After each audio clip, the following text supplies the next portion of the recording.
Hello there, my sleepy knights. Tonight, we have a collection of night tales.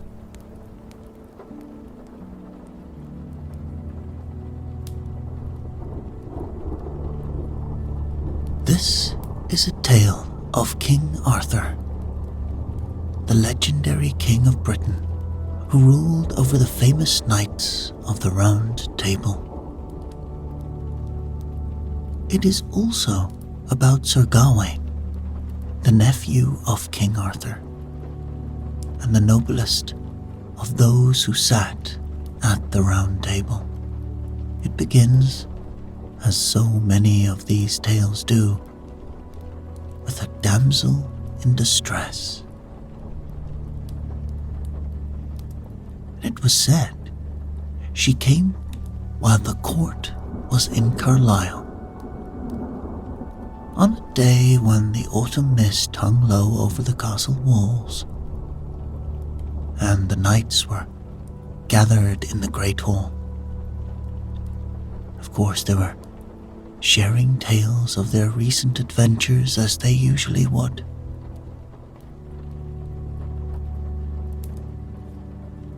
The old fire crackled merrily in the enormous stone hearth, casting dancing shadows across the tapestries that adorned the walls. And it was then, in the midst of this peaceful scene, that the great oak doors burst open. They burst open with such a force that they struck the stone walls with a thunderous crash.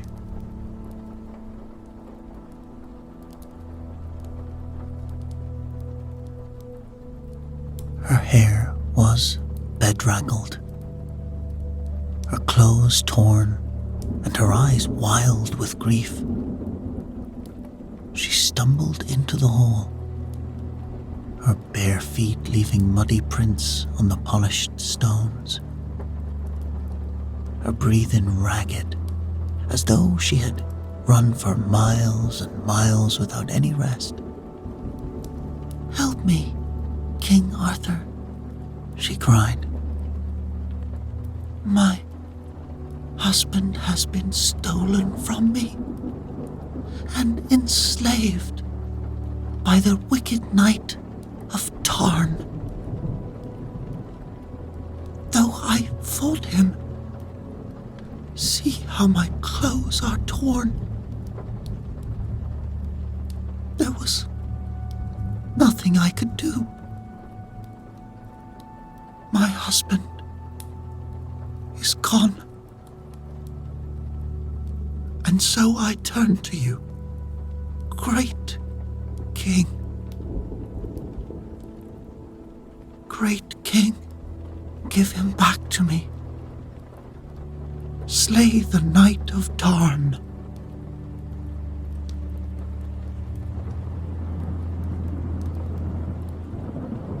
The woman collapsed to her knees before the high table where King Arthur sat, his crown glinting in the firelight. Tears streamed down her dirt-stained cheeks as she stretched out her hands in supplication.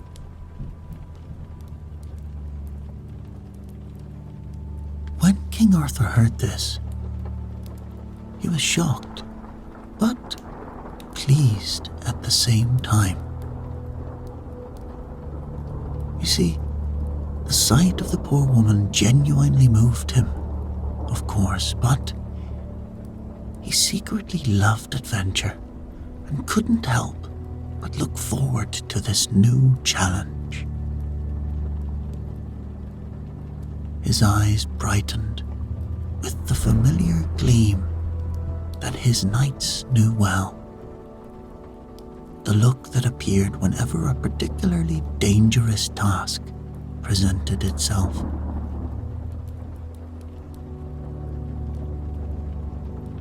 "Fear not, good woman," he declared. "No knight who enslaves the innocent shall escape the justice of Camelot. And so, the very same day, he set out on his horse. Despite the protests of his advisors, he went alone, armed only, it was said, with a spear, and with Excalibur, his magic sword. And as he went, he whistled. For you see, King Arthur had never known fear. Or if he had never shown it. But this time, something very strange happened. As he rode further and further into the wood, which became steadily darker and darker, that whistle died on his lips. The familiar sounds of civilization faded behind him, replaced by an unnatural silence that seemed to press against his ears like a heavy weight.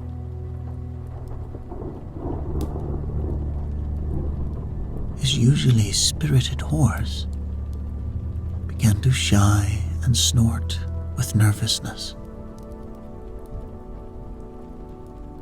He passed a lake as black as blood on a moonless night, and his whole body shivered. The water's surface was perfectly still.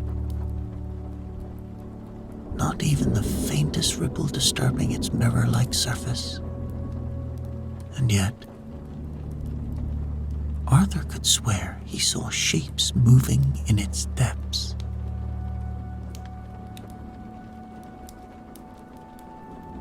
All the trees had lost their leaves. Their branches writhed like snakes in the wind, and ragged crows hung above them, laughing in the horrible way that crows do. King Arthur's teeth began to chatter. His magnificent warhorse, which had carried him fearlessly into countless battles, now trembled beneath him.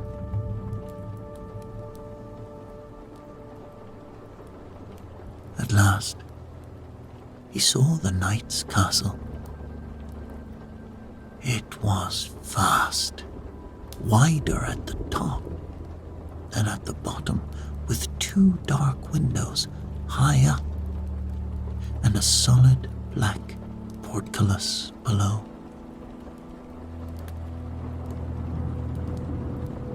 The very stones seemed to absorb light rather than reflect it, and strange phosphorescent moss clung to its walls. From a distance, you could have mistaken it for an enormous human skull. It was as much as King Arthur could do to point his horse towards the drawbridge. But when the portcullis opened, with a loud metallic creaking that seemed to echo from the very bowels of the earth, and the Knight of Tarn rode out, the last of his courage left him.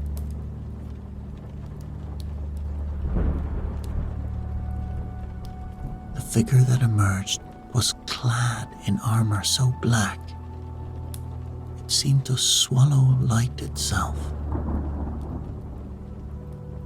With a groan, he fell to the ground, almost fainting.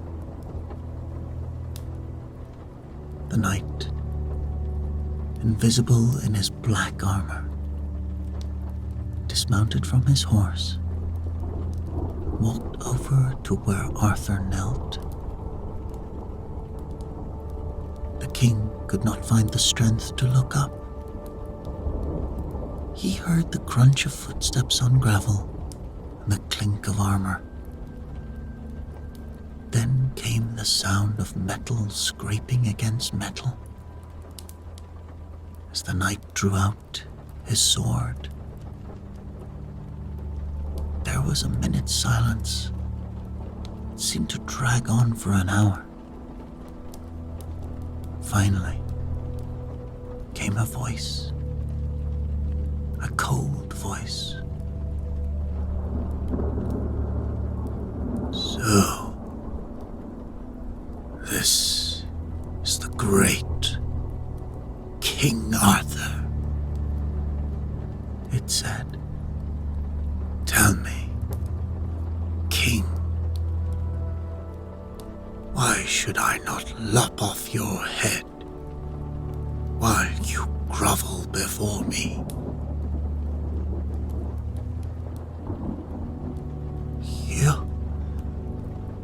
You are the devil, King Arthur gasped. No, the knight laughed. My name is Gromer Somerjour, and I am the servant of Queen Morgana le Fay, your sworn enemy. But see, the lady is here with me. With an effort, King Arthur raised his head, and there, standing beside the knight, was the woman who had sent him on the quest in the first place. But now, she was smiling malevolently at him. You see, Morgana had magically disguised herself, and even in his fear, King Arthur trembled with anger at how easily he had been deceived.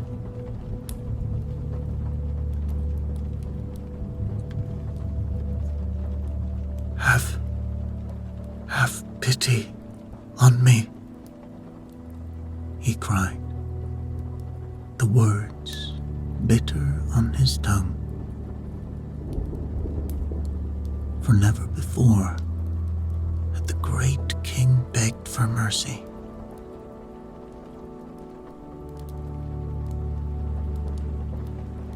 Killing you now would be too easy, the knight replied. So, instead, I will send you on a quest.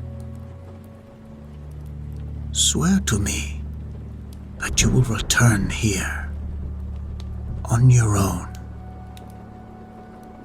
exactly 1 year from now. But when you come back, you must answer me this question. What is it that women want most in the world?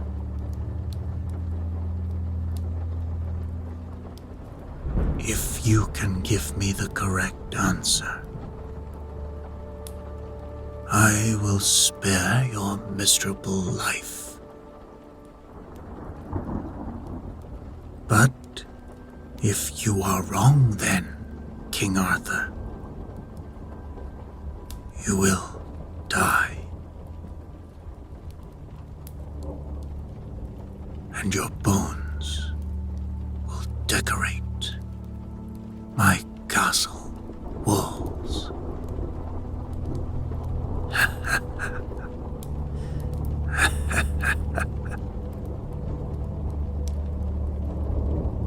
The The knight laughed. The lady laughed. Then they moved away. The portcullis came crashing down, and King Arthur was left alone.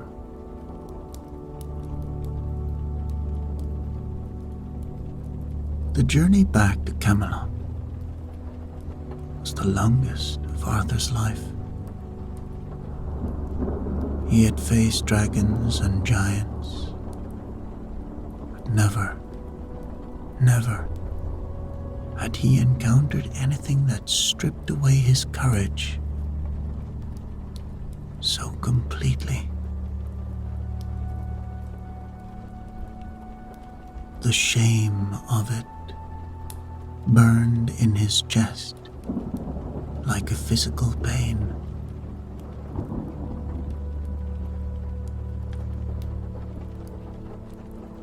It was sorcery, my lord. It must have been sorcery, Gawain cried when he heard this story.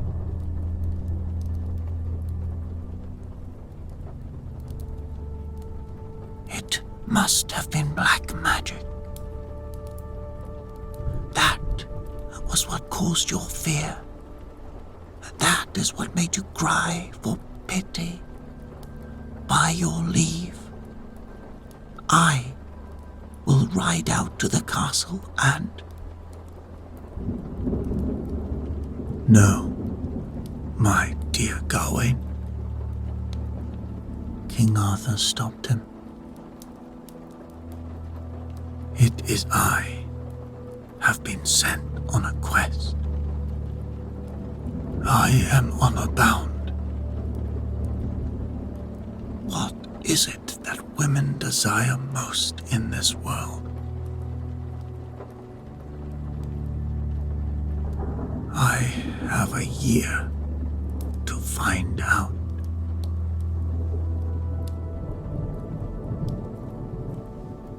Then I will come with you, Gawain said.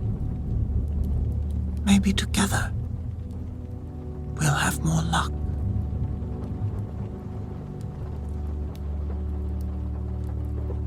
Arthur looked at his nephew with deep affection.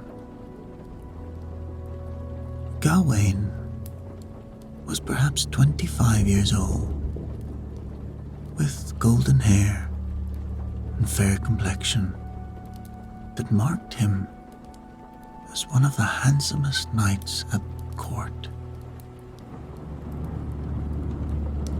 More than that, he possessed a noble heart, an unwavering loyalty.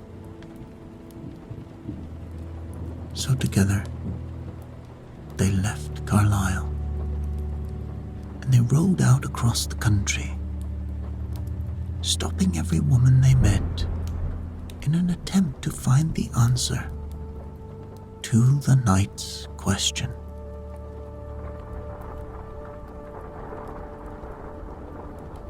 They spoke to queens and peasants. They spoke to nuns, merchants' wives. They spoke to young maidens and ancient grandmothers.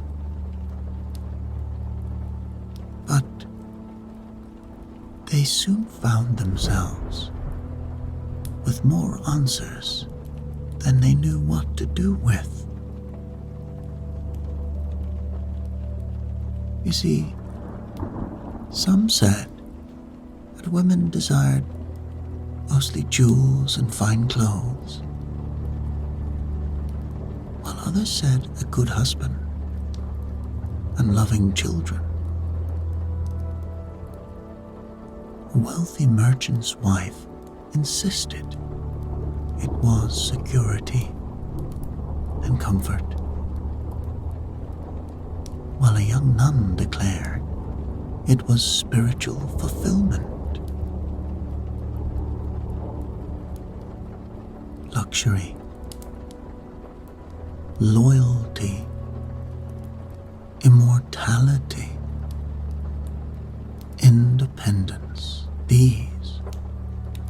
some of the answers they received. There was one old lunatic who insisted that all women wanted strawberry jam.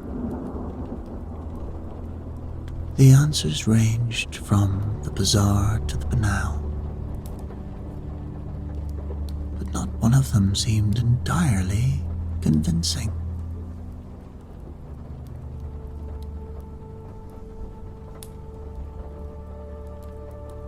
And so time passed quickly. A week turned into a month. Another month passed, then 2, then 6.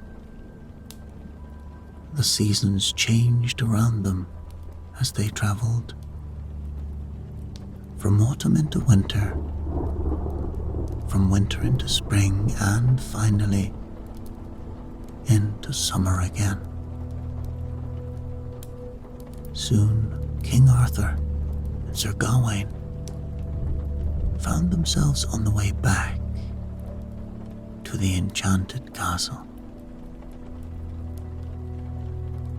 They had a whole catalogue of answers in their saddlebags, but both knew in their hearts that they had failed.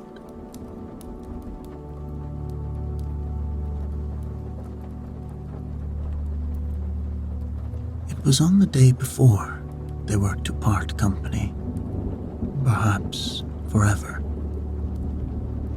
that it is said that they met an old woman. You see, they had stopped in a clearing to rest their horses when Gawain saw her. She was sitting beside a stream, just reading a book. Gawain's first thought was that she was beautifully dressed, and she wore the finest materials. Her whole body was covered in jewels.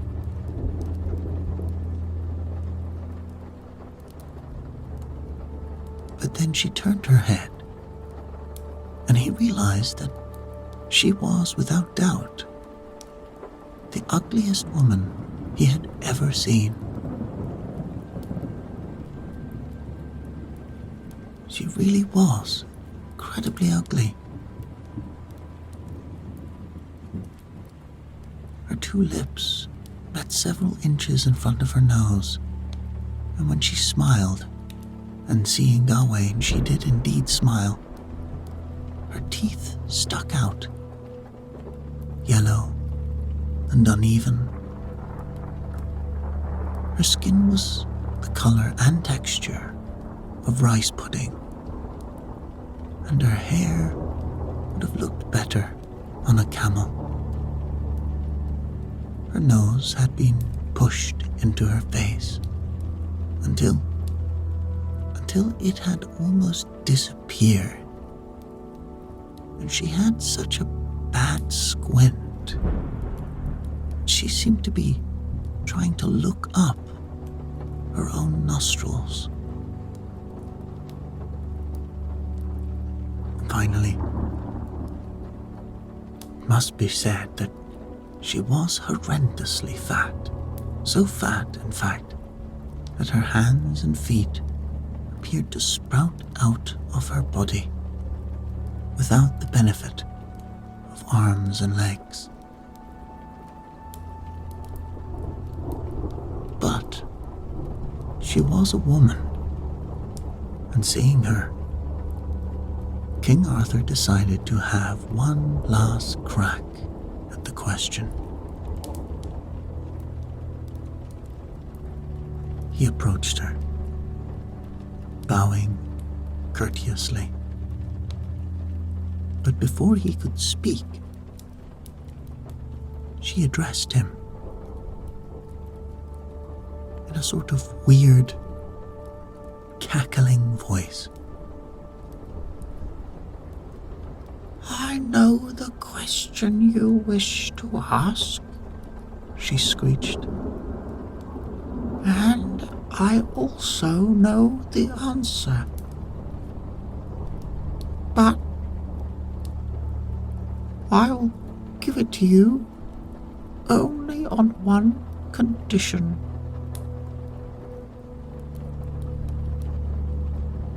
"And what is that condition?" King Arthur demanded. The horrible woman grinned at Gawain and ran a wet tongue over her lips. "That knight," she said. "How handsome! What lovely hair! What delicate blue eyes! I rather think I fancy having him as my husband. Yeah. Yes, that is my condition. If you will give him to me in marriage, I will save your life."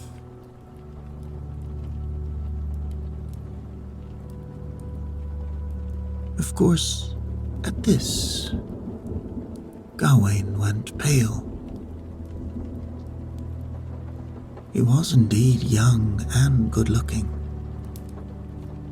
All his friends expected him to come home one day with a beautiful wife. What indeed would they say if he were coupled with this monster? But even as these thoughts rushed into his mind, second, nobler thoughts prevailed. He had a duty. Yes, he had a duty to his uncle, and a duty to the king. "My lord," he said, "if this woman can save your life—" I can, the ugly woman crooned. "If she can save your life," he continued, "then gladly I will marry her."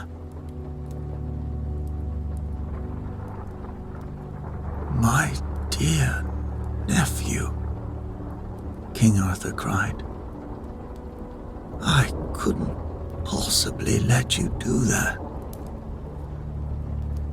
"Well, you cannot stop me," Gawain replied, and he fell to one knee. "My lady," he exclaimed, "I pledge you my word as a knight of the Round Table that I will marry you if you can save the king. Now, tell him what it is women desire most, and what you desire you will have."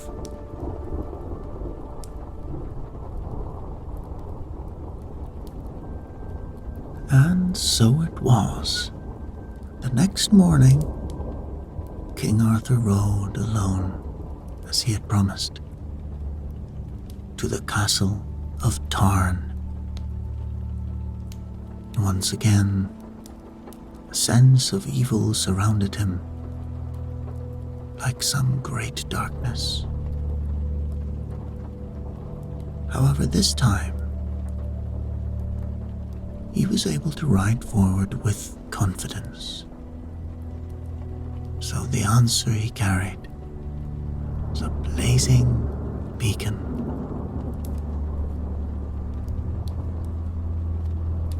for the second time, the great portcullis ground open,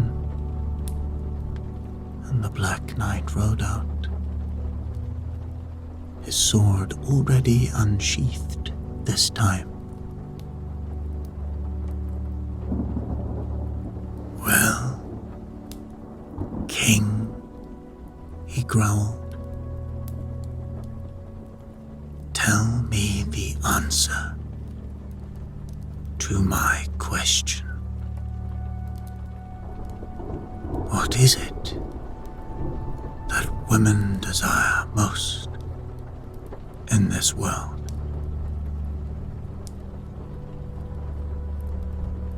And so King Arthur replied, boldly and clearly, repeating exactly what the woman had said to him. "It is this," he said,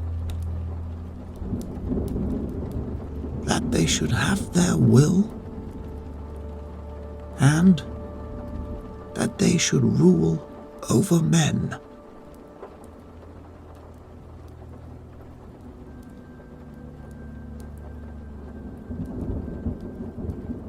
For a long moment, the Black Knight was silent. And then he dropped his sword, and to Arthur's astonishment, fell to his knees.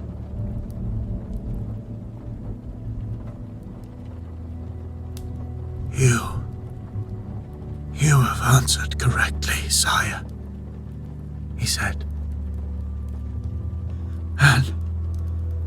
And by doing so, you have broken the spell which that evil witch Morgana Le Fay had cast over me.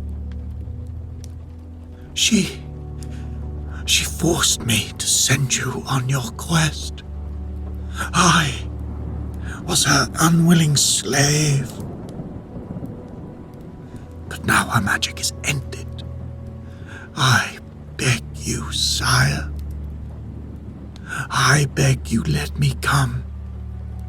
Let me come and serve you at the round table. For beneath this foul black armor, I am but a good man, will but prove myself worthy of you.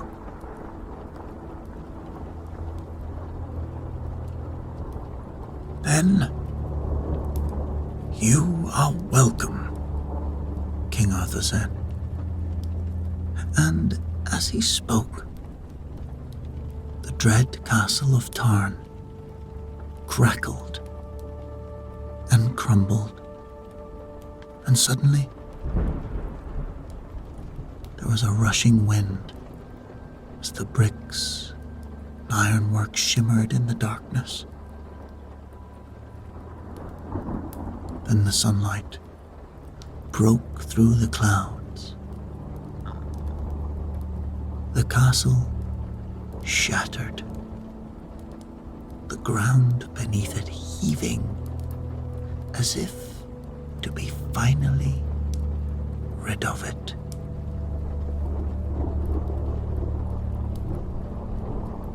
A moment later, it had vanished, and once again the birds were singing.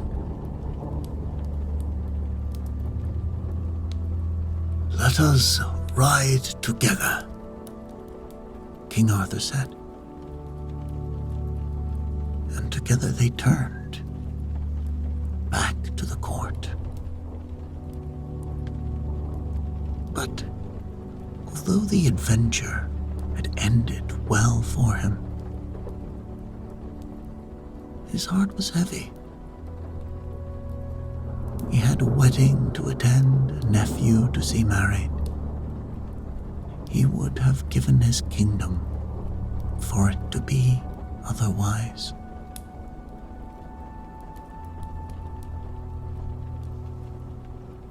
The marriage of Sir Gawain was an event that nobody would ever forget. It was said the preparations alone took a week, for despite the bride's unusual appearance, King Arthur was determined that his nephew should have a wedding worthy of his station. And the great hall was decorated with flowers and silk banners, and all the finest cooks labored to prepare a magnificent feast. And the ugly woman giggled during the service and ate so grotesquely at the feast afterwards that almost as much food went down her dress as into her mouth. She called King Arthur Warty and forgot everybody's names. Of course, this being the age of chivalry, everybody managed to be tremendously polite. When Sir Gawain's new wife got drunk and fell over, they rushed forward to help her up, as if she had merely stumbled. When she made impossibly rude jokes, they laughed and applauded. And they all congratulated Sir Gawain on his good fortune with as much sincerity as they could muster.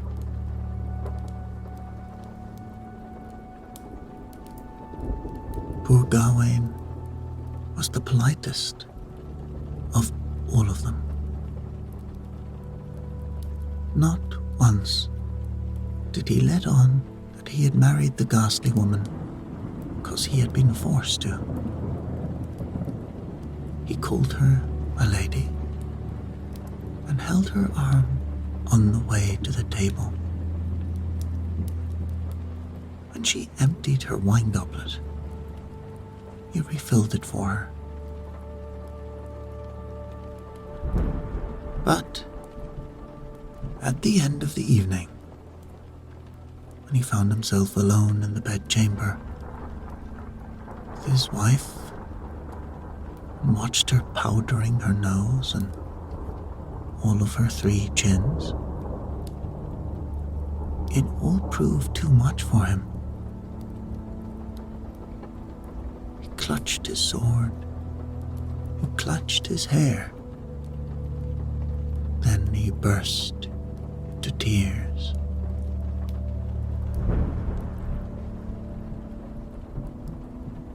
"What is it, my little plum?"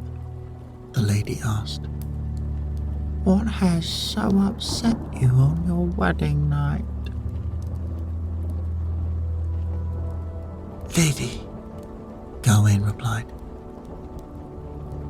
"you know full well what troubles me. You force me to be your husband. In truth, I would rather not." "And why not?" the lady demanded. "I cannot say." "Tell me." "Very well." Gawain took a deep breath.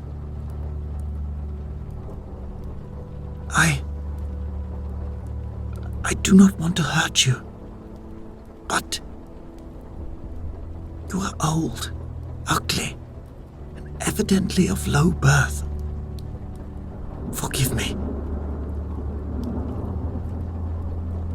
"But what's so wrong?"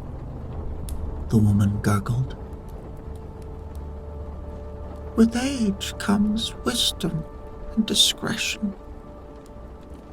Are these not good things for a wife to possess? Maybe I am ugly, but if so, You will never need fear rivals while you are married to me. Is this not a good thing? Finally, you accuse me of being of low birth. Are you really such a snob, Gawain? Do you think that nobility comes just because you are born into a good family? Surely it depends on the character of a person. Can you not teach me to be noble like you?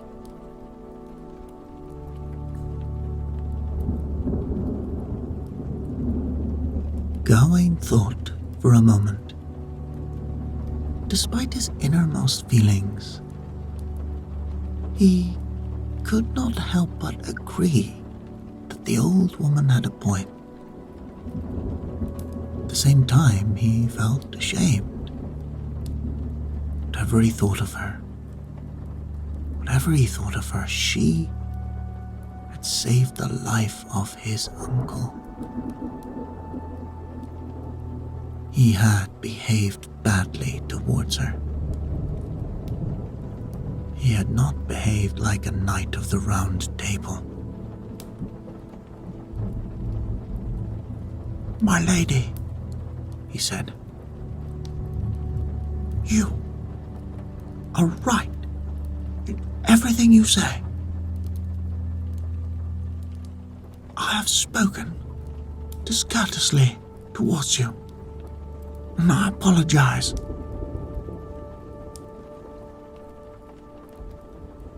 Then come to bed," she said.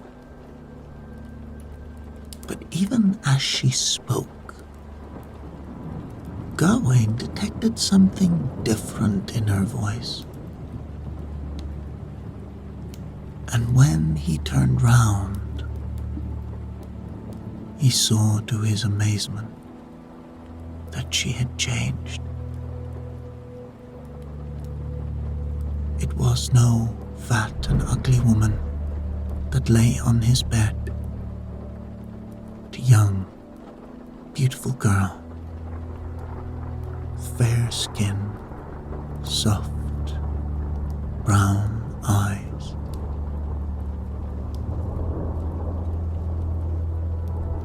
"Gawain," she said, smiling at him, "let me explain. Groma Major, or the Black Knight, as you knew him, is my brother. You see, both of us were enslaved by the wicked Queen Morgana Le Fay. I helped the king to release my brother from her spell, but only the kindness and understanding of a noble spirit could save me from my horrible enchantment. This is what you have given me, dear Gawain.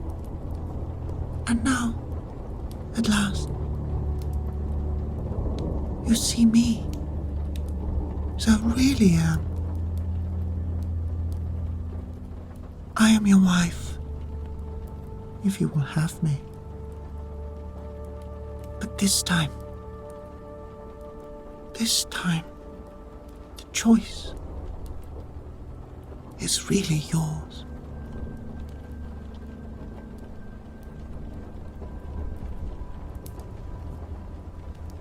Gawain gazed at her, utterly speechless. Then he took her hand in his own and held it close to his cheek. "My lady," he whispered, "I would be honored to be your husband. I love you, not just for your beauty, but for the wisdom you showed me when I needed it most.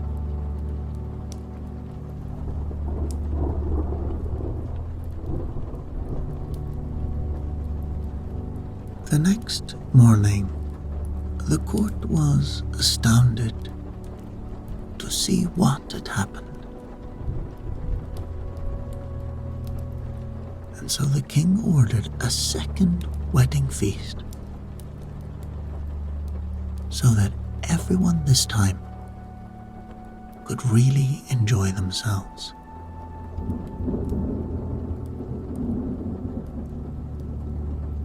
And it was said that Gawain and his lady lived happily together for many, many years. And although nobody ever told the story when either of them was present, for the fear of embarrassing them, I suppose, on many a winter's night, when the knights and their pages would gather round the crackling fire, they would once again hear the strange tale of the ugly wife.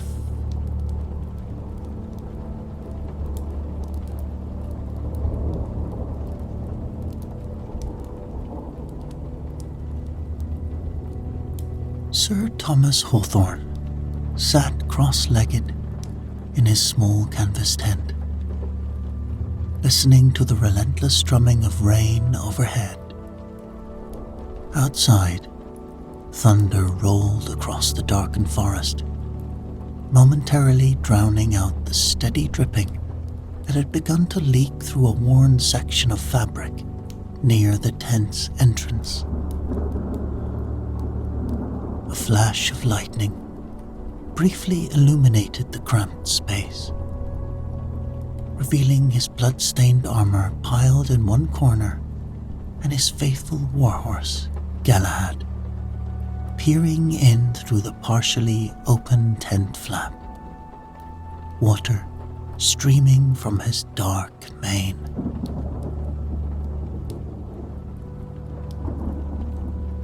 "At least one of us should stay dry," Thomas said, gesturing for the massive horse to remain outside, though he wished for the warmth of the animal's body. The knight clutched his side, where a bandit's blade had slipped beneath his mail during the ambush hours earlier. The wound wasn't deep enough to be fatal, but in this weather, far from any village or keep, even minor injuries could turn dangerous. Another crack of thunder shook the forest. Galahad whined softly in response, pushing his muzzle further into the tent, as if checking on his master's condition. "I'm fine, old friend," Thomas lied, arranging his meager possessions in the small, dry space. His sword lay within arm's reach, still smeared with the blood of the bandits who'd attacked him. Beside it, his shield bore a new dent where he'd blocked a mace swing meant for his skull. His provisions, now reduced to a half loaf of bread and some dried meat, sat wrapped in oiled cloth. The wound at his side throbbed in time with the hammering rain, each beat sending fresh pain through his body. Thomas pressed a wadded section of his tunic against it, watching as the fabric slowly darkened.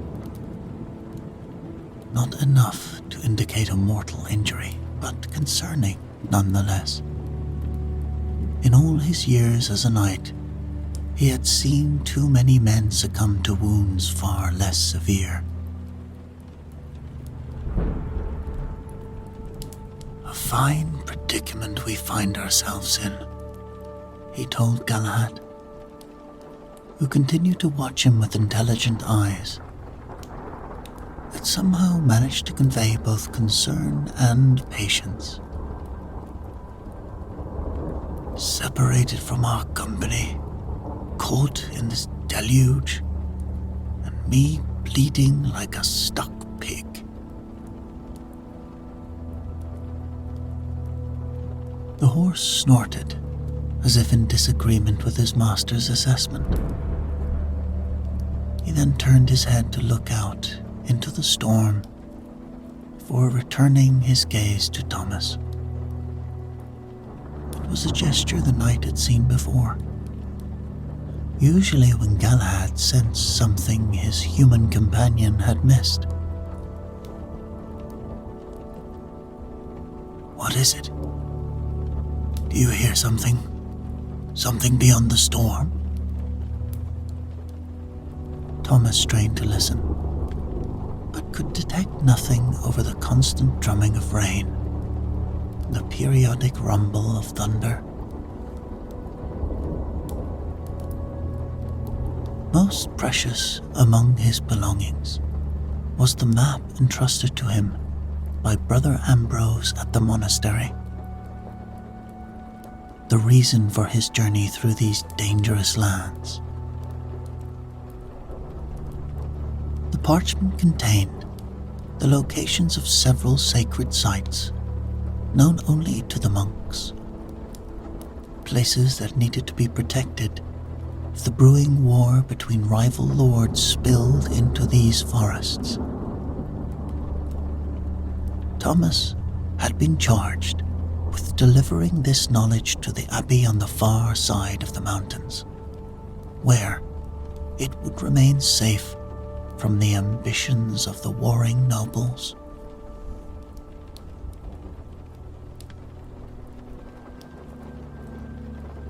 He carefully unwrapped the map from its oiled cloth covering, checking to ensure no moisture had penetrated its protection.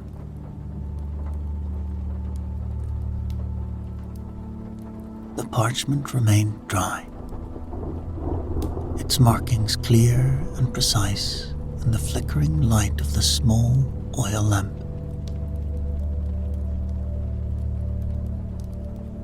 Brother Ambrose's neat script identified key landmarks: monasteries, villages, rivers, and notable formations that might guide a traveler unfamiliar with these lands.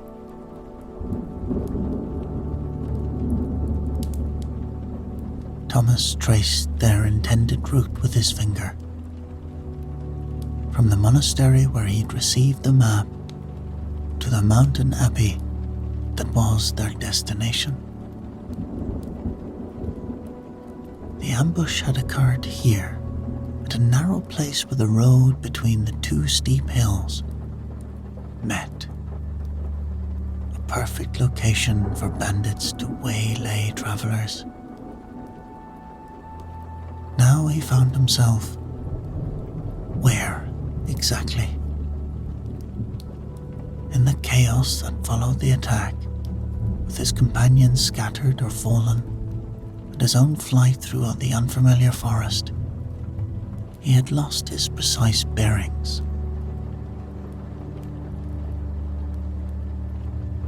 "Somewhere in this region, I'd wager," he muttered, indicating a densely forested area on the map's eastern edge.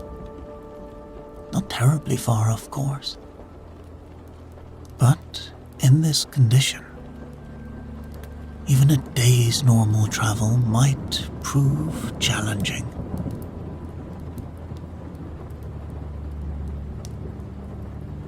Lightning flashed again, closer this time, and the knight flinched as pain shot through his side. He he fumbled in his bag for bandages. Knowing he needed to tend the wound before exhaustion overtook him, his fingers brushed against something unexpected. A small glass vial with contents that seemed to catch the momentary lightning glow. "Ah," he whispered, carefully withdrawing the container. "I'd nearly forgotten about this." You see, 3 days earlier, on the road leading from the monastery, Thomas had encountered a peculiar traveller, neither young nor old, clad in strange robes that seemed to blend with the forest. Something about this stranger had immediately captured his attention, and even Galahad, normally wary of unknown figures, had approached without hesitation.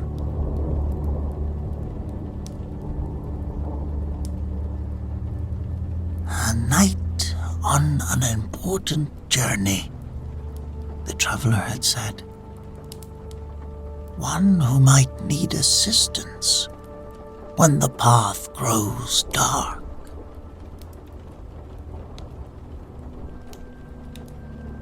They had offered the vial, describing it as a remedy for times when all other paths seemed closed, and Thomas had felt compelled to purchase it, despite his limited funds. Now, as the wound in his side throbbed in time with the thunder, he wondered if this qualified as such a time.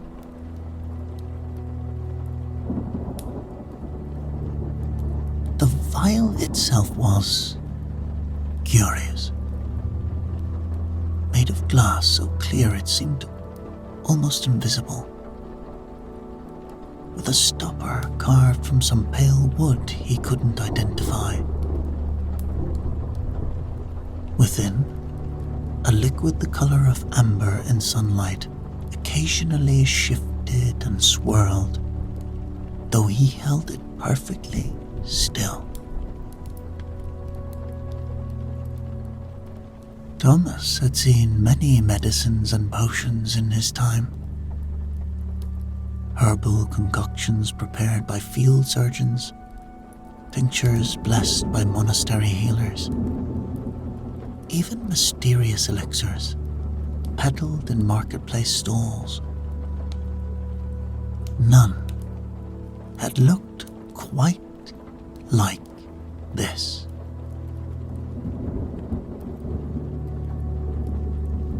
Just then, Galahad suddenly pushed more forcefully against the tent, nearly toppling the whole structure. The horse's behavior was unusual. He'd been trained for battle and rarely showed distress, even during the fiercest of storms.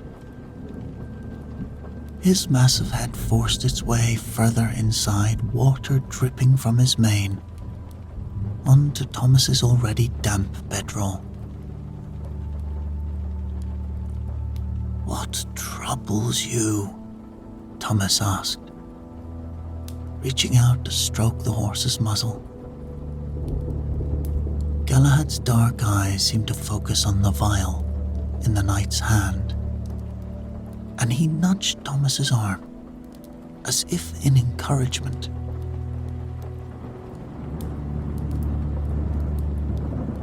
Outside, the rain intensified, a deluge now hammering the forest. The knight uncorked the vial and sniffed its contents cautiously.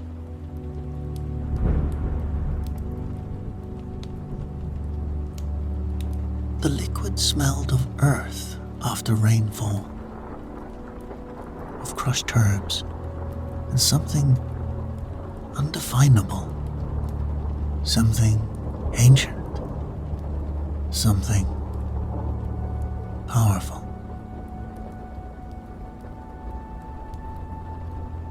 A particularly violent crack of thunder shook the forest, so close it seemed to rattle Thomas's teeth. And in the same moment, Galahad pushed against his arm with surprising gentleness, causing the vial to tip toward his lips. For emergencies, he reminded himself. And with Galahad watching intently, he drank.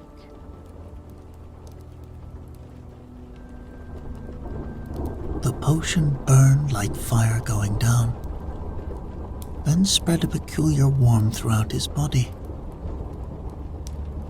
The pain in his side immediately dulled, and a pleasant heaviness settled in his limbs.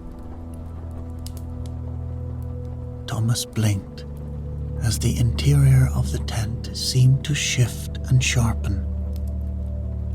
Ordinary objects suddenly rendered in extraordinary detail.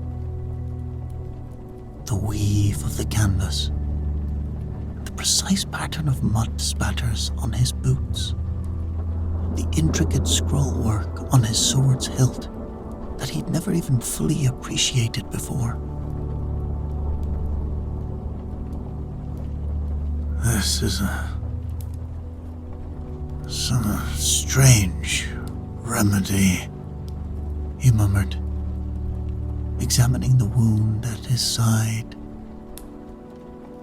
The bleeding has stopped, though the cut remained open. Potion was no miracle cure, but it might keep him alive until he reached proper health. The oil lamp's flame suddenly burned higher and brighter, though Thomas hadn't adjusted it. The increased light cast intricate patterns of shadow across the tent's interior, creating shapes that seemed almost deliberate in their formation. Spirals, whirls, that reminded the knight of ancient stone carvings he'd once seen in a temple ruin.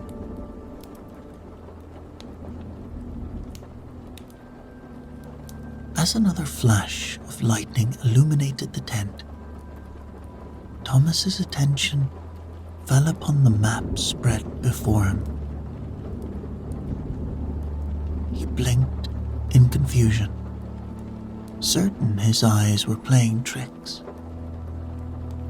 The ink on the parchment seemed to be moving. Thin lines of dark pigment shifted like liquid mercury across the surface, forming new paths and markings that hadn't been there before. Where once there had been simple indicators of monasteries and villages, now intricate symbols bloomed, spirals crossed lines, and small illustrations of standing stones and ancient trees.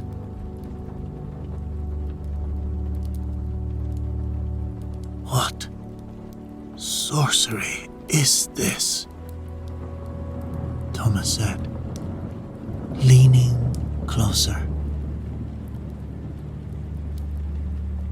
The movement continued, lines extending and connecting to reveal hidden paths through the forests and mountains.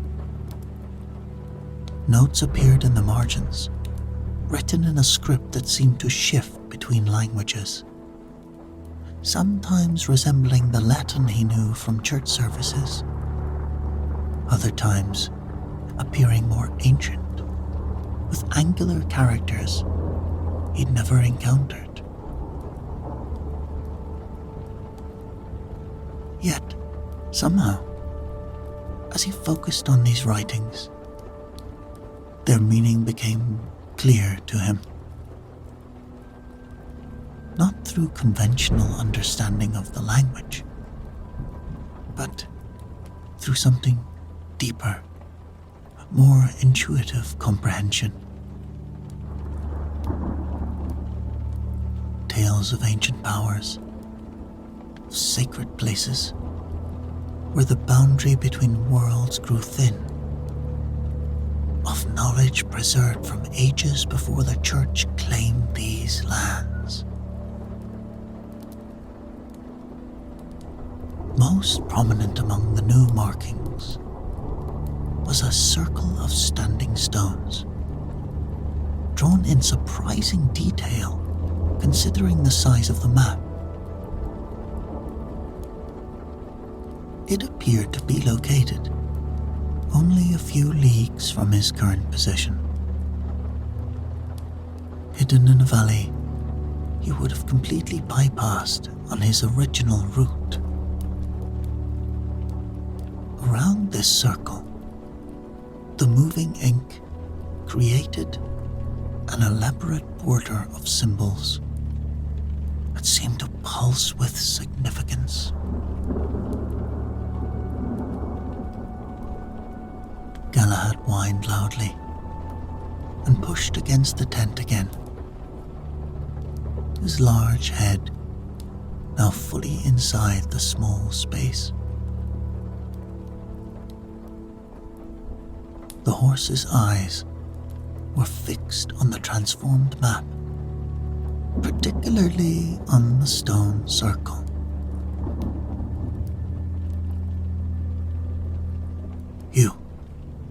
You see it too? Thomas asked. He had always suspected that Galahad possessed unusual intelligence, even for a warhorse. This was something else entirely. The horse now seemed not just aware of the map's transformation, but intensely interested in the stone circle it revealed. The strange markings indicated that the circle was ancient, far older than any church or castle in these lands. According to the shifting text, it had been constructed by people long forgotten, for purposes that blended worship with something more practical.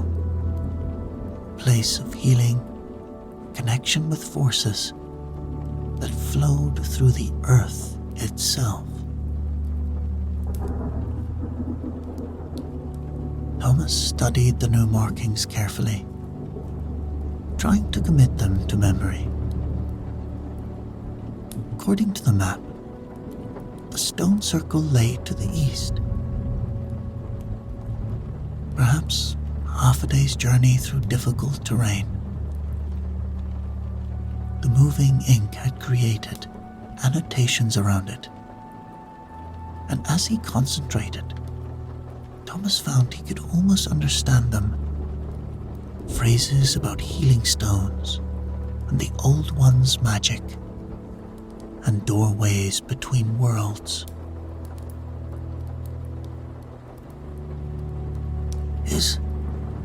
Is this where we should be headed? Instead of the Abbey? He asked Galahad, who snorted as if in affirmation. The warhorse had always seemed to possess an intuition that bordered on the supernatural. Thomas recalled how, during his first battle, Galahad had suddenly swerved without command, saving him from an arrow that would have pierced his heart. How the horse had refused to cross a particular bridge despite all urging, only for the structure to collapse under another knight's weight moments later. How he always seemed to find water when they were lost, paths when they were needed most. Thomas hesitated. His duty was clear: deliver the map to the abbey as instructed. Brother Ambrose had emphasized the importance of this task. How the knowledge it contained needed to be preserved from the coming conflicts. Deviating from his mission for what might be nothing more than a potion-induced hallucination seemed foolish at best. A dereliction of duty at worst. And yet, the stone circle called to him, its pull almost physical. The strange traveler's words echoed in his mind. For times when all other paths seemed closed. Perhaps this was what they had meant. Not just a remedy for his wound, but a revelation of alternatives when the obvious road forward was blocked. The map continued its transformation, revealing other hidden sites throughout the region. Sacred groves, caves marked with symbols of power, hilltops where ancient fires once burned. A web of connection seemed to link them all. Pathways of some energy or force that flowed through the land almost like invisible rivers.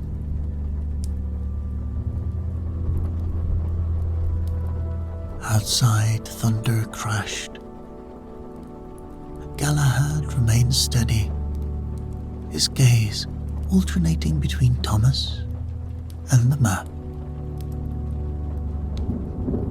The horse had never led him astray, had saved his life more than once with uncanny intuition about danger. If Galahad thought the stone circle was important,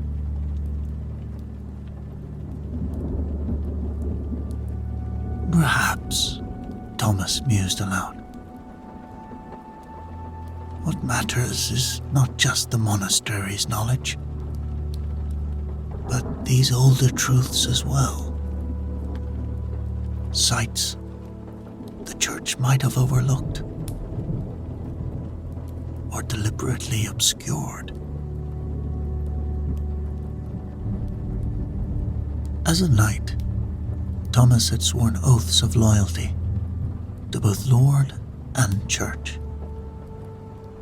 He attended Mass faithfully, confessed his sins, and fought against declared enemies of the faith.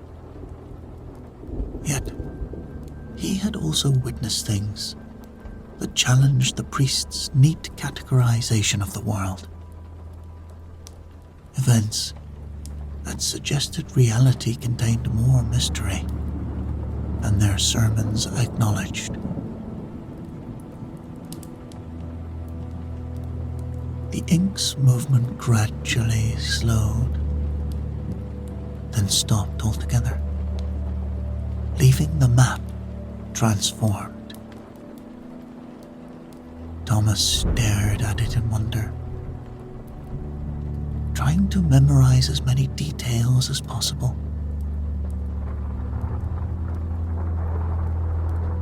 Then, even as he watched, the newly revealed markings began to fade. The stone circle remained visible longest, as if asserting its importance, before it too disappeared back into the ordinary parchment.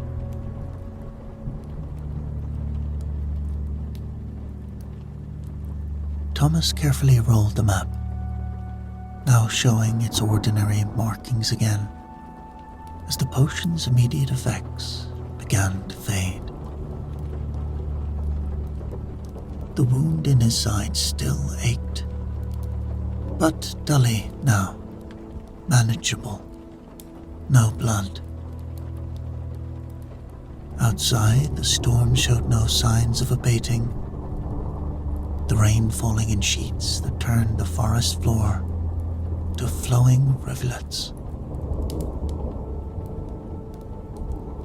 "We'll rest here tonight," he told Galahad, gently guiding the horse's head back outside.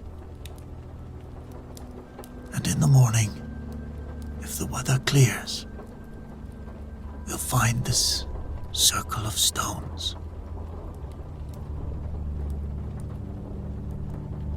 The warhorse seemed satisfied with this decision, backing away from the tent entrance but remaining close, his large body providing some shelter from the wind that now drove the reins sideways.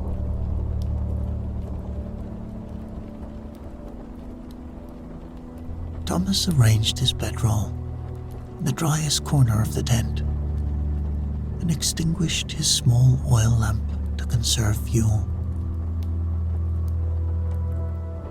In the darkness, with only the occasional flash of lightning for illumination,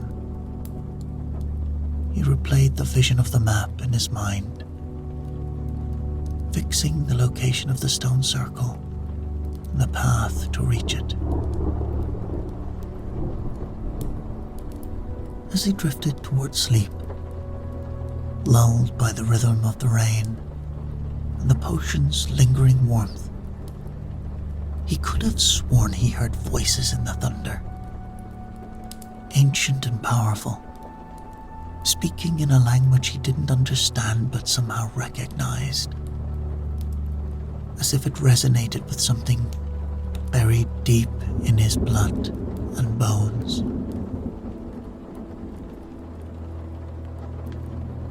His last conscious thought was of Galahad watching over him, and of stone sentinels waiting in a valley, standing as they had for centuries through countless storms like this one, patient and eternal.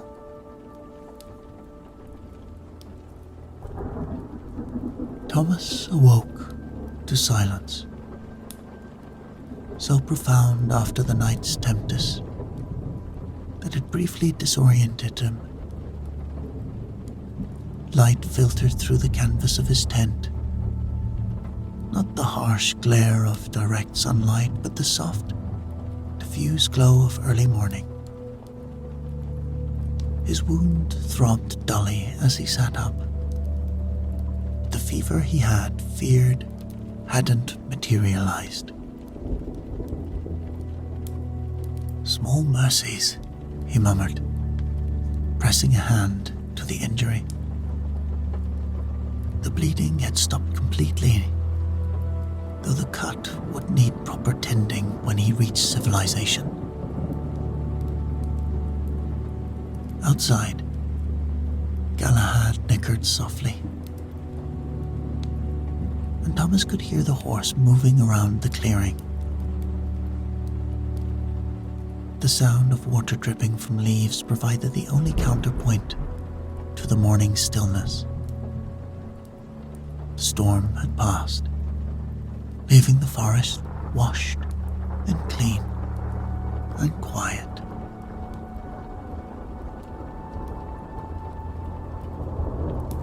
Thomas reached for the map, unrolling it carefully on the ground before him. In the morning light, it appeared perfectly ordinary.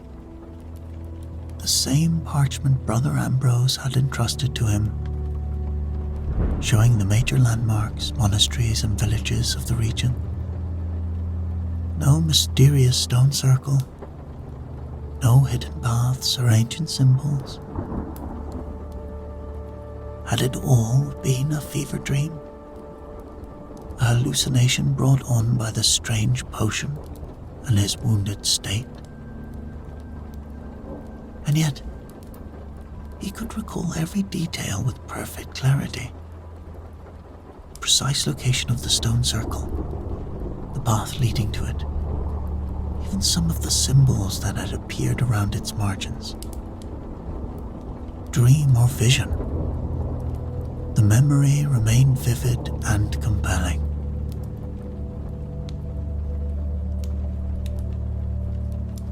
Galahad's shadow fell across the tent.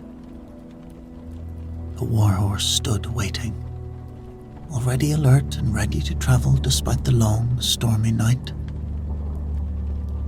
There was an expectant quality to his stance.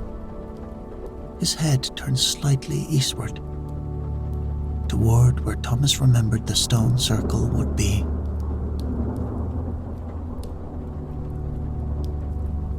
"You still think we should seek it out, don't you?" Thomas asked, beginning to gather his belongings. The horse snorted and pawed at the ground once more, decisively. Thomas considered his options. His original mission remained urgent. The map needed to reach the Abbey before the conflict between the rival lords engulfed the region. And yet, his wound would slow him, making the mountain crossing dangerous in his current state. If the stone circle held some truth to the healing properties hinted at in his vision, perhaps seeking it out wasn't a detour, but a necessity. "Very well," he said, folding the map, tucking it securely inside his tunic close to his heart.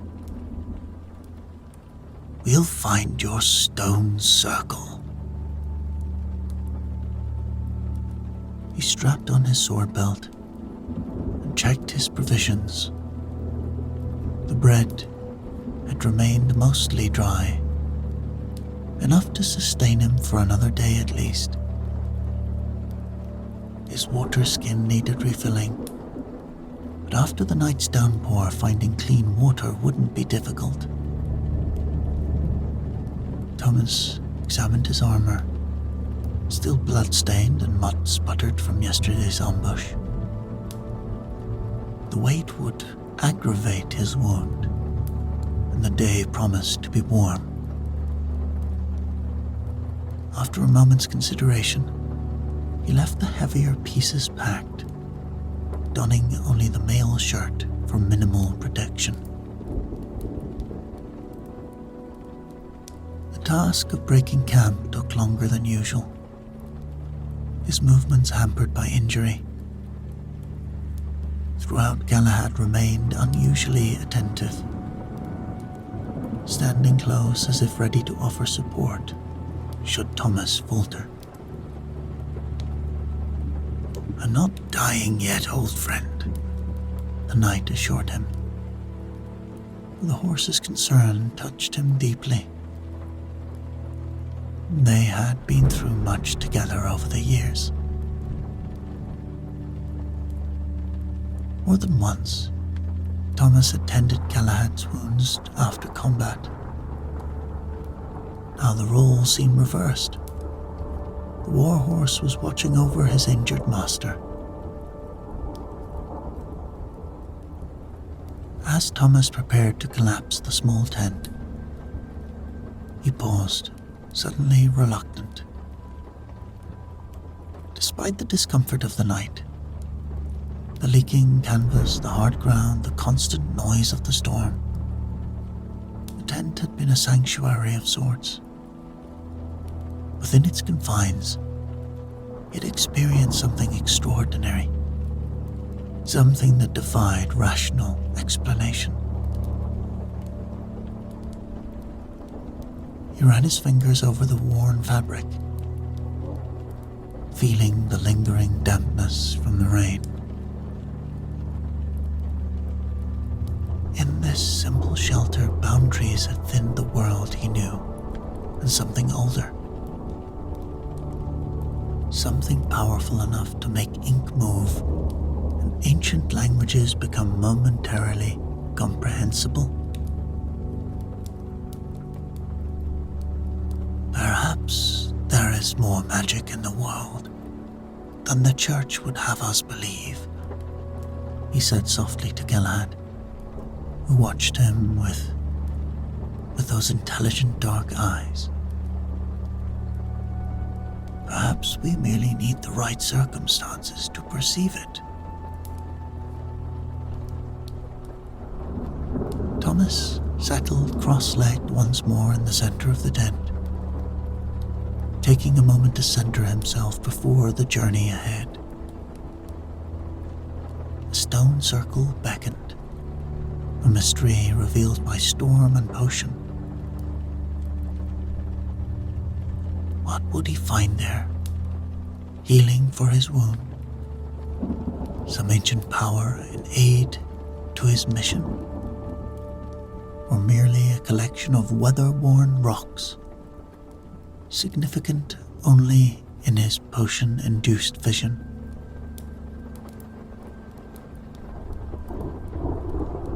Only one way to find out.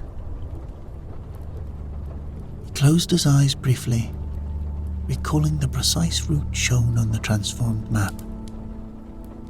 East through the forest for several miles, then following a stream that wound between two hills into a secluded valley. There, according to his vision, the stones waited in their eternal circle. When he opened his eyes again, his path forward felt clear for the first time since the ambush. Whether the circle was real or imagined, the journey there would at least bring him closer to inhabited lands, where he might find proper healing before continuing to the Abbey. And if there is some truth to this vision, he told Galahad, if the stones hold some power of healing or protection, perhaps that knowledge deserves preservation as much as what's contained in this map. Thomas gathered the last of his resolve, crawled to the tent entrance, where morning light and his faithful companion waited. The forest beyond glistened with raindrops, each one catching the sun to create countless tiny rainbows among the leaves. The air smelled clean and rich, of wet earth, growing things and possibilities. "Come on then, Galahad," he said, still within the shelter of his tent. "Let's find this circle of stone." The warhorse lowered his head in what almost appeared to be a bow, his readiness evident in every line of his powerful body. Together, they would seek out this hidden place, guided by a vision granted in the depths of night and storm, following ancient paths revealed by a traveler's potion and a faithful steed's intuition. Thomas took one last look around the tent's interior, committing to memory this unremarkable space where remarkable things had occurred. Then, with renewed purpose and Galahad's steadfast presence beside him, he prepared to step out and journey to the stones.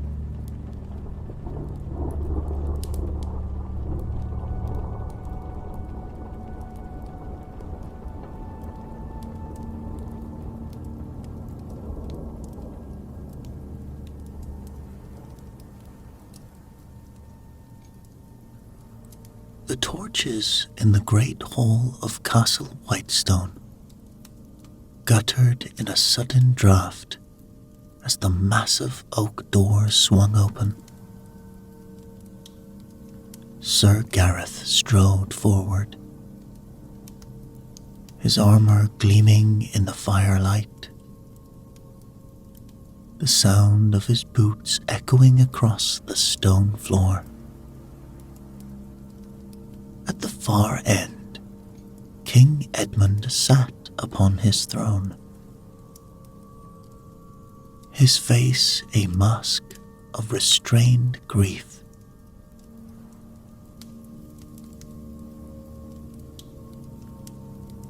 "Your Majesty," Gareth said, dropping to one knee, his head bowed. "I came as soon as I received your summons."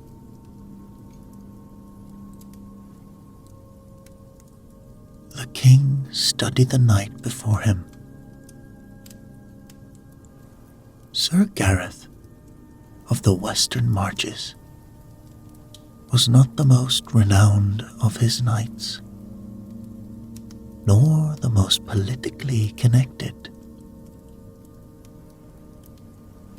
But he was steadfast, honest, and most importantly, he knew the Black Fang Mountains better than any man alive.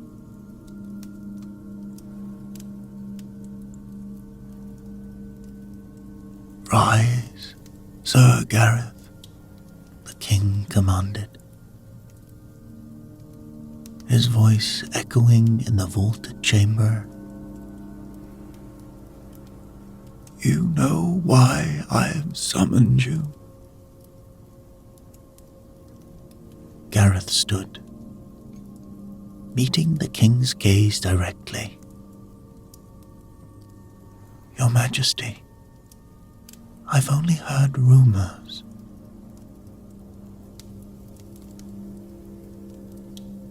The king's hands tightened on the arms of his throne. "My son, Prince Rowan, has been missing for 3 moons now. The royal hunting party was attacked. Many good men died." His voice remained steady, but his eyes betrayed his pain. "My scouts have found evidence." He signaled, and a servant stepped forward, bearing a small wooden box. Inside lay a child's silver pendant, blackened as if by fire. Beside it rested something far more disturbing, an enormous scale that gleamed like burnished copper.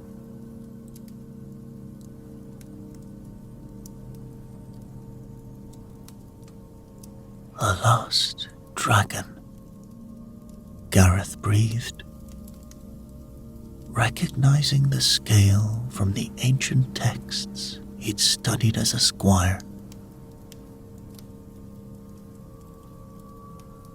"Yes," King Edmund confirmed, his voice hard with hatred.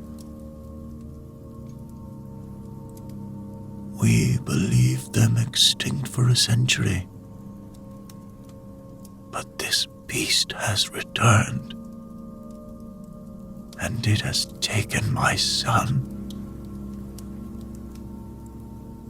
His voice broke before he mastered himself. "I've chosen you, Sir Gareth, 'cause you know these mountains Your father mapped their passes before you were born.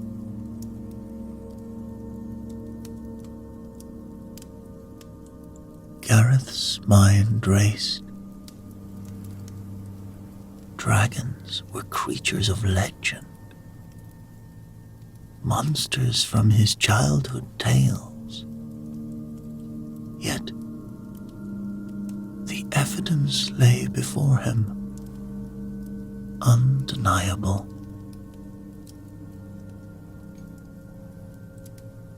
I will find the prince, my king, he vowed,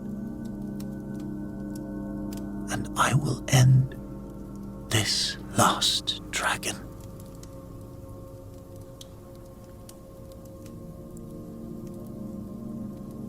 King Edmund's eyes flashed with grim satisfaction.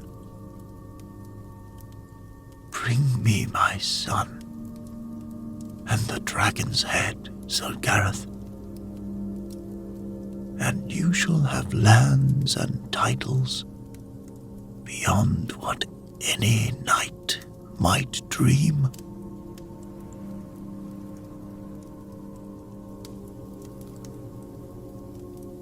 But as Gareth left the great hall, it was not dreams of reward that filled his thoughts, but the impossibility of his task. To slay a legend and rescue a prince. Stories were full of such quests, but few had happy endings.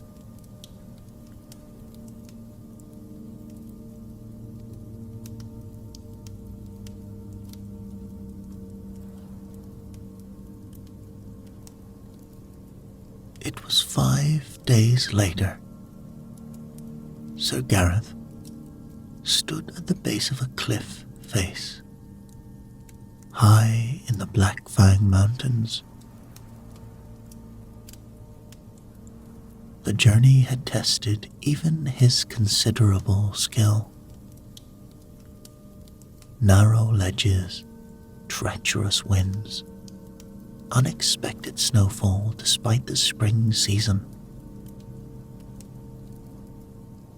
But the signs had grown clearer with each passing day. Enormous claw marks, scouring the stone, charred remains of mountain goats, and most telling of all, a half-melted knight's dagger bearing the royal crest.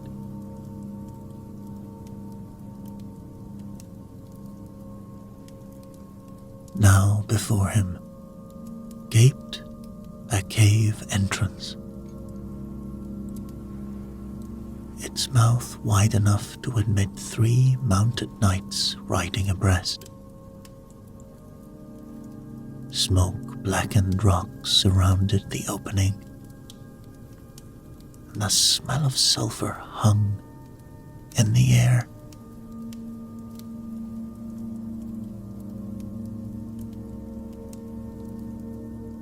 Gareth drew his sword, its familiar weight comforting in his hand.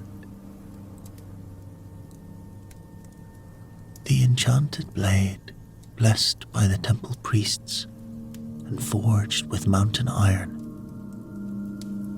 was said to be capable of piercing dragon scales. Whether the old tales were true, he would soon discover.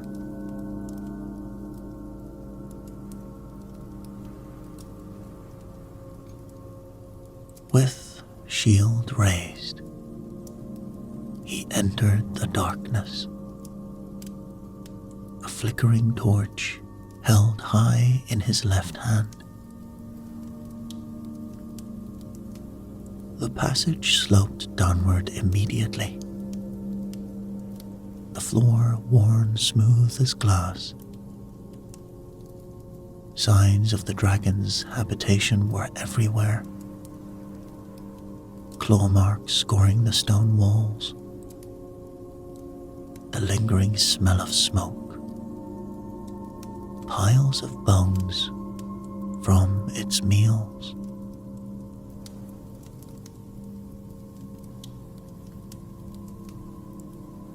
But as he descended deeper, Gareth noticed something odd. Scratches in the cave wall that formed pictures. A drawing of a dragon. What appeared to be a small figure with a crown.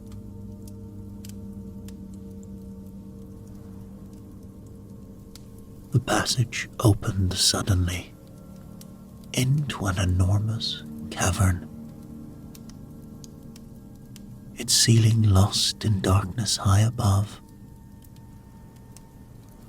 And there, coiled atop a mound of scattered items, some glittering like treasure, others oddly domestic, waited the last dragon of Alberon.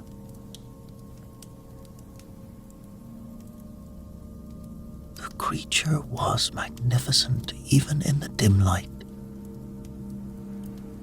Copper scales gleaming like newly minted coins.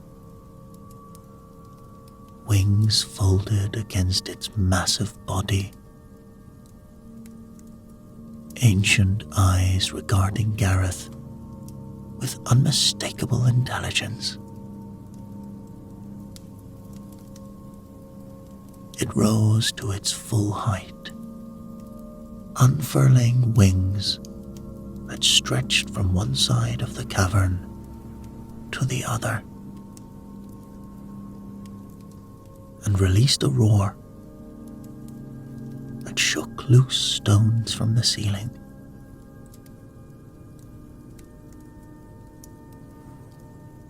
"Dragon," Gareth shouted,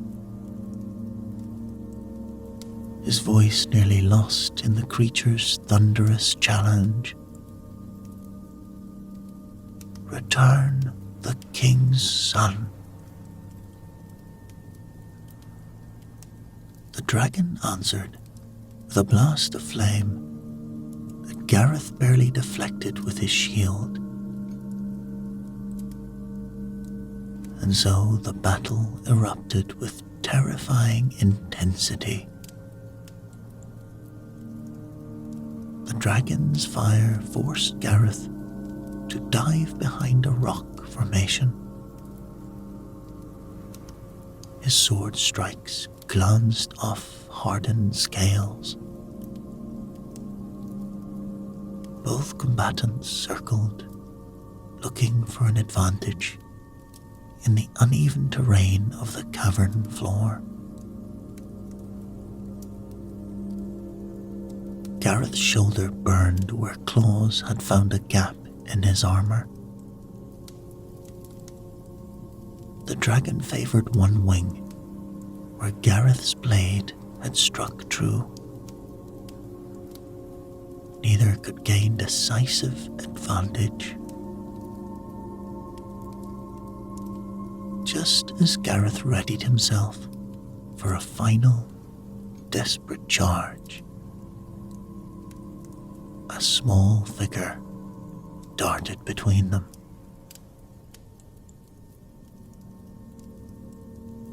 "Stop. Please. Stop." A boy of perhaps 7 years, dressed in rough garments, stood with arms outstretched between the knight and the dragon. Despite his wild appearance, the golden circlet still visible beneath tangled hair confirmed what Gareth already knew. This was Prince Rowan.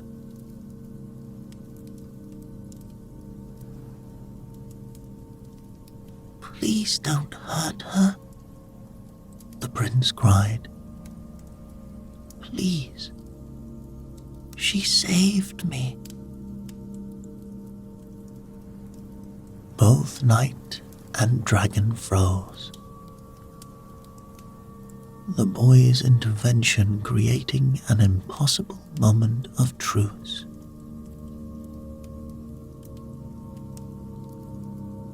"Your Highness," Gareth said, lowering his sword slightly,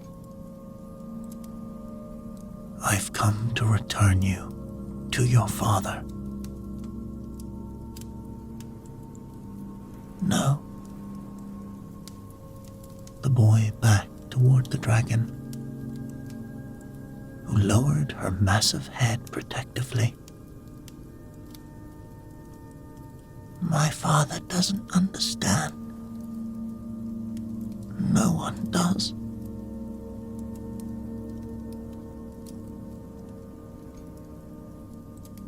In the flickering torchlight,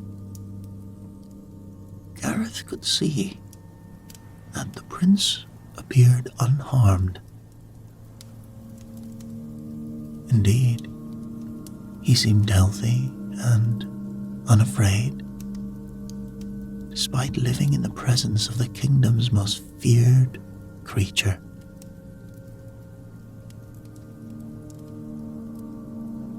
"She could have killed me many times," Prince Rowan continued, his small hand resting on the dragon's scaled neck with casual familiarity.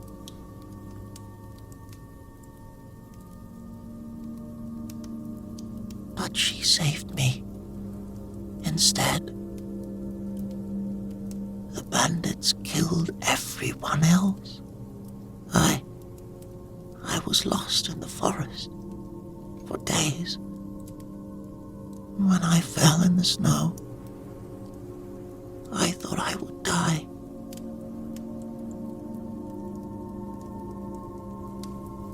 The dragon made a sound unlike anything Gareth had ever heard before.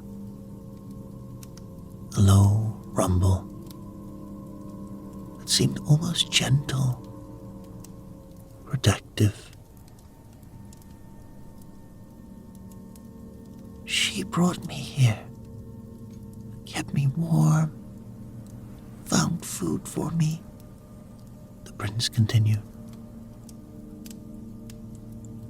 "You see, she's my friend, Sir Knight. She's the last of her kind, all alone in these mountains."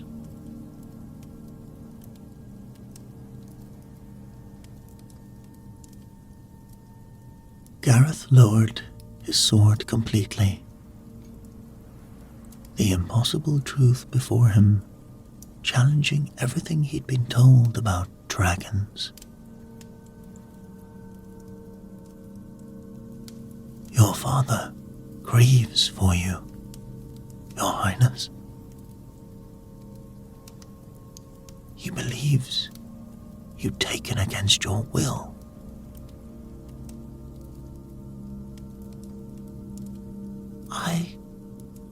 I wasn't at first, the boy admitted. "But I choose to stay now. Father would only have her killed."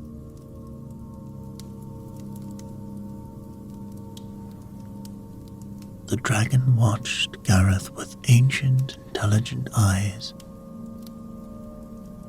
Eyes that seemed to understand exactly what hung in the balance. "Your Highness," Gareth said finally, I cannot force you to return against your will. But neither can I leave you here forever. father is the king, and you are his only heir.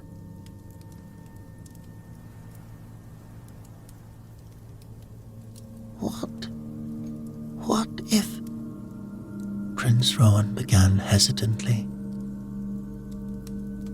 What if you told my father what you've seen? That she protected me. That, you know, she's the last of her kind.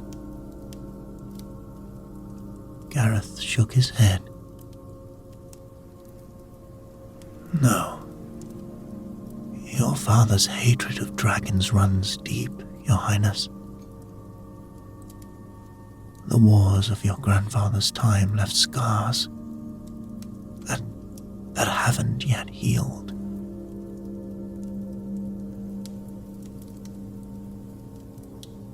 The boy's face fell, but then brightened with sudden inspiration.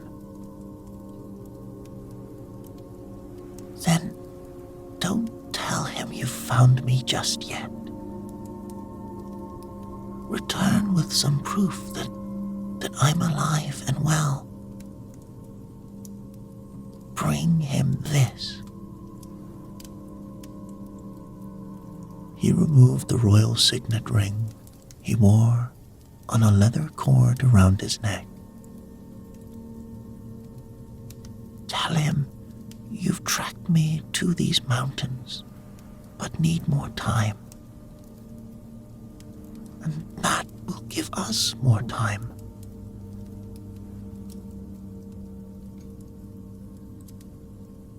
Time. Time for what, Your Highness? Time to prepare, the boy said, with unexpected wisdom. I need to show my father that she deserves to live. The dragons aren't the monsters he believes them to be.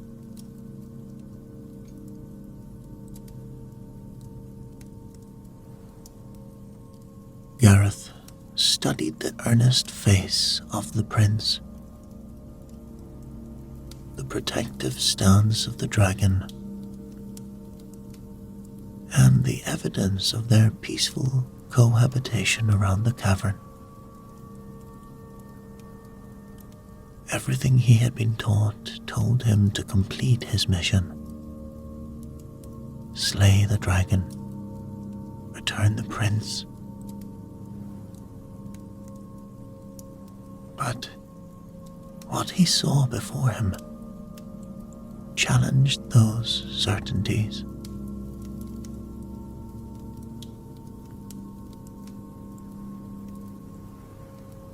I'll return to your father with the ring, Gareth said at last.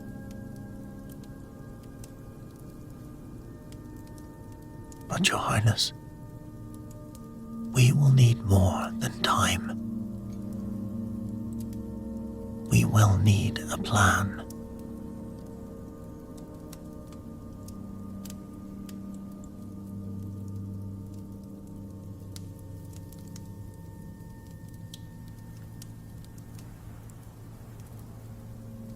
The great hall fell silent as Gareth approached the throne. His armor still bearing the marks of his mountain journey.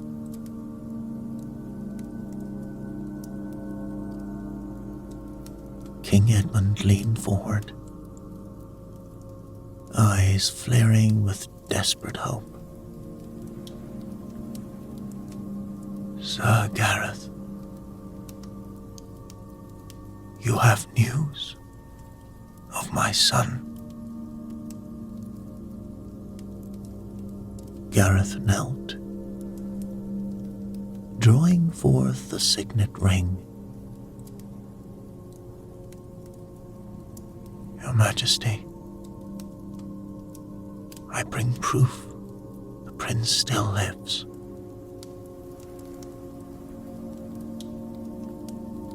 I've tracked him to the eastern face of the Black Fang Mountains.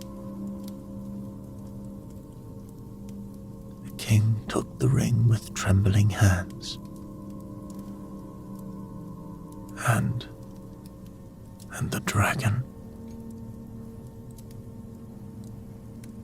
I've seen signs of the creature, Gareth answered truthfully. But I require more time and supplies to complete my mission. The mountains are treacherous, and I believe caution will serve better than haste.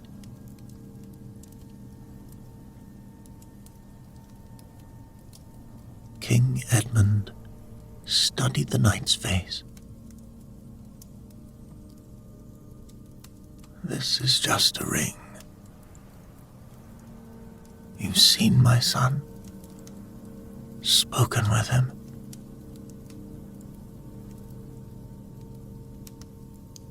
I've seen evidence he moves freely and he lives, Gareth replied, choosing his words very carefully. I believe with more time I can ensure his safe return.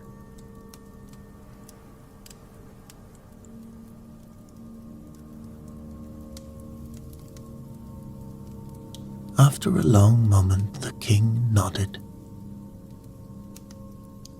2 weeks, Sir Gareth. Take what men and supplies you may need. Your Majesty, with respect, this mission requires stealth rather than force. I would go alone, as I have been. The king's eyes narrowed, but he nodded. 2 weeks, not a day more.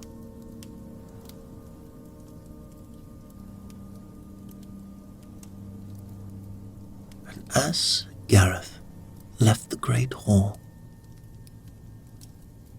he felt the weight of another pair of eyes upon him. Sir Darian, the king's champion, watched from the shadows, his expression unreadable. Gareth had never trusted the man, too hungry for glory, too quick to volunteer for missions that would bring him recognition. For now, though, Gareth had more immediate concerns.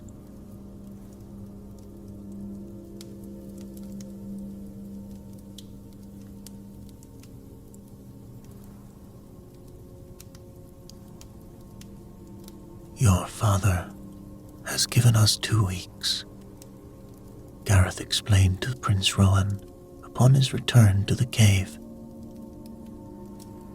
2 weeks. No more. The prince sat cross-legged beside the dragon he called Ember, sharing a meal of roasted mountain hare. The great beast had accepted Gareth's presence with wary tolerance, seeming to understand that the knight now posed no immediate threat.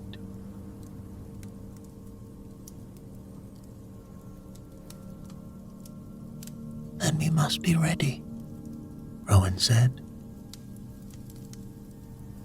I've thought about what to do. Father needs to meet Ember himself, to see that she's gentle and wise. Gareth shook his head. Your father would never come alone to such a meeting. He would would bring knights. Archers, it would be a trap, Your Highness.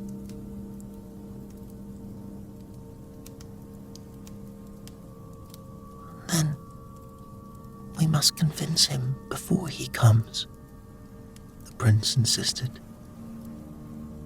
Show him that the dragons were never the monsters our stories claim.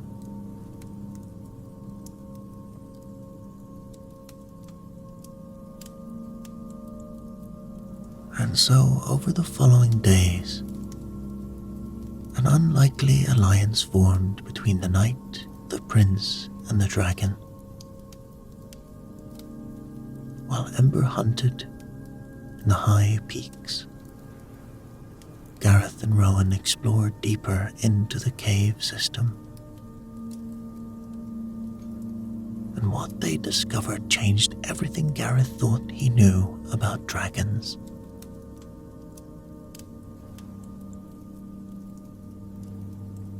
In a chamber far from the main cavern,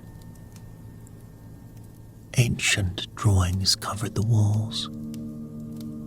Not childish scratches, but sophisticated images, showing dragons and humans working together, farming, building, even healing. Dragons breathing controlled flame to forge metal. Humans riding dragons through skies filled with stars.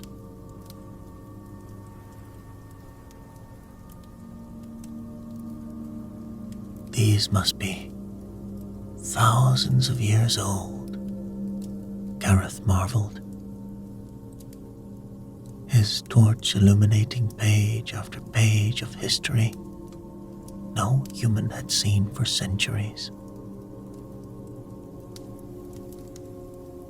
Even more remarkable were the scrolls they found, preserved in stone containers. Writings in an ancient human dialect that Gareth could partially decipher from his studies.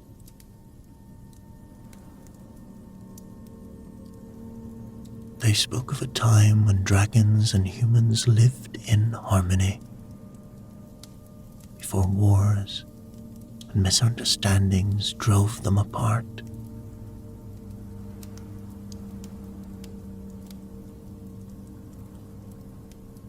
This changes everything, Gareth said. These scrolls, these drawings, they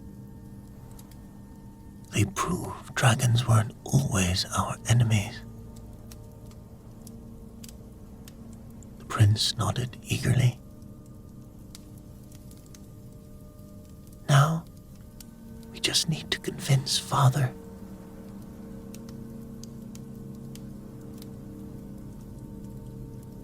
Gareth began preparing the prince for the inevitable meeting with his father. They practiced what Rowan would say, how he would explain his time with Ember. The dragon, for her part, seemed to understand the gravity of their plan, allowing Rowan to demonstrate how she would behave in the king's presence.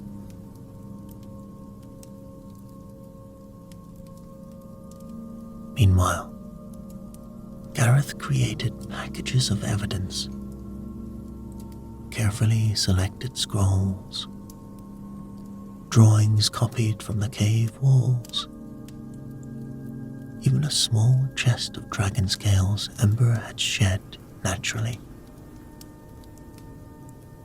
Each night, he would leave these where the king's scouts might find them, gradually preparing the ground for the truth.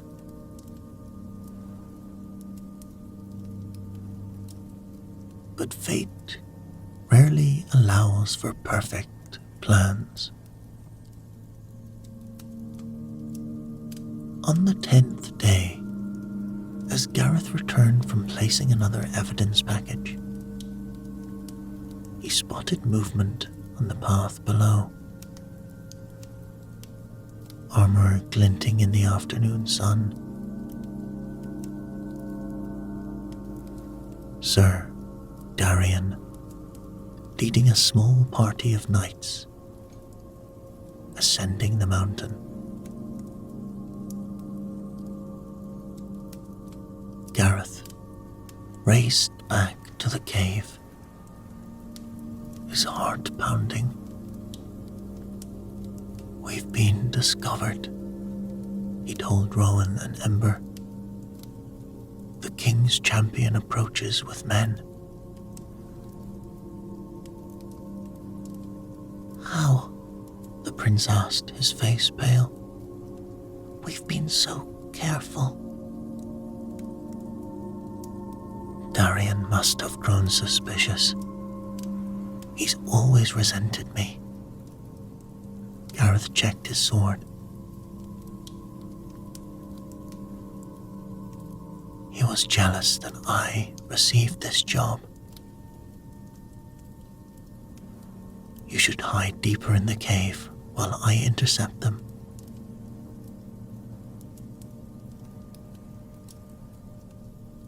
But the prince shook his head.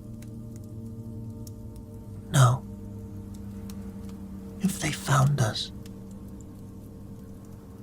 they'll keep coming. It's time for my plan, ready or not."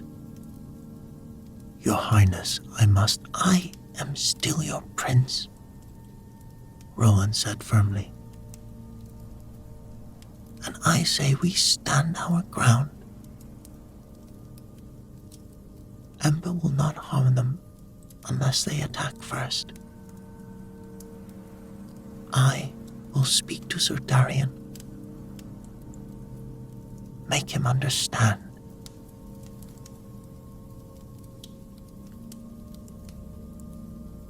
Against better judgment, Gareth agreed. They positioned themselves at the cave entrance, the prince in front, Gareth at his side, Ember visible but not threatening within the shadow of the cave mouth.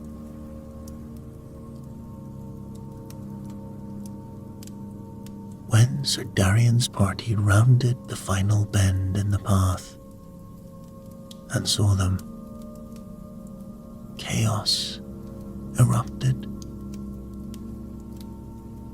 Knights drew swords, archers knocked arrows, and Darian himself shouted in triumph.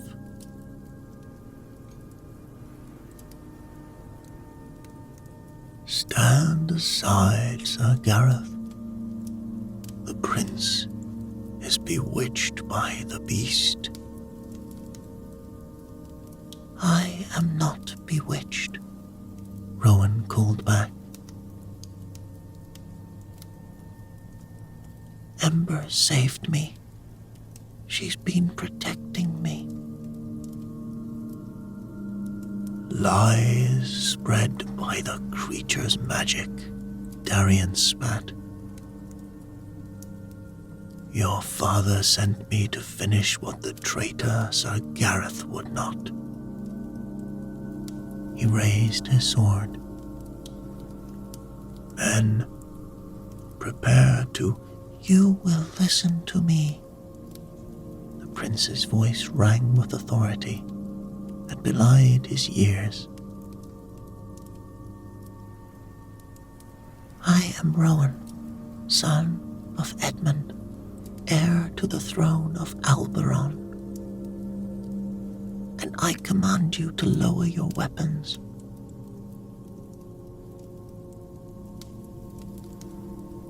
Perhaps it was the shock of hearing such command from a child, or perhaps some vestige of loyalty to the royal bloodline. But the knights hesitated. Darian's sword remained high, The others lowered their weapons slightly.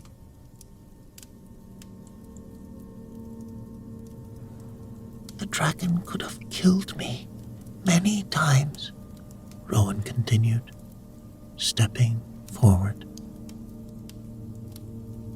Instead, she saved me from death in the snow, fed me, protected me. Everything my father believes about dragons is wrong. They were once our allies, not our enemies.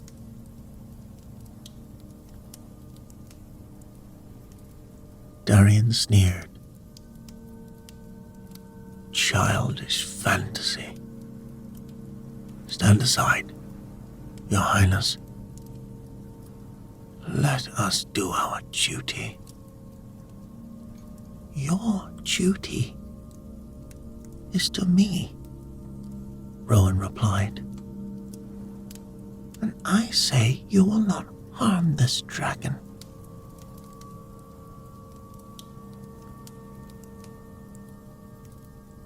And for a tense moment, no one moved. Then, Darian signaled his men.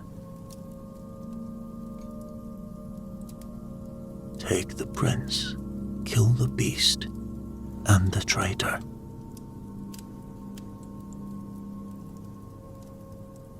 As the knights advanced,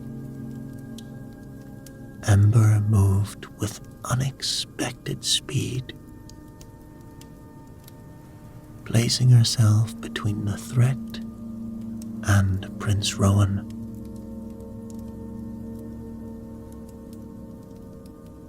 Gareth drew his sword, standing firm beside her. The prince refused to move, his small figure dwarfed by the confrontation around him. But before the first blow could fall, a horn blast echoed across the mountainside. All eyes turned to see a much larger force ascending the path, and at its head, the unmistakable figure of King Edmund himself.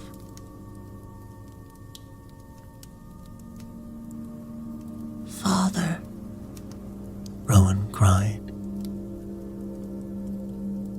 Darian turned, surprised but quickly composing himself. Your Majesty, we found the prince. The dragon has him in its thrall, and Sir Gareth has betrayed you. Silence, the king commanded, his eyes fixed on his son, standing unharmed before a creature from a nightmare.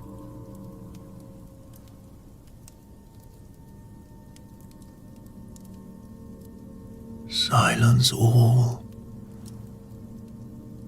Rowan, are you well? I am, Father, the prince called back. Please, call off your men. Let me explain.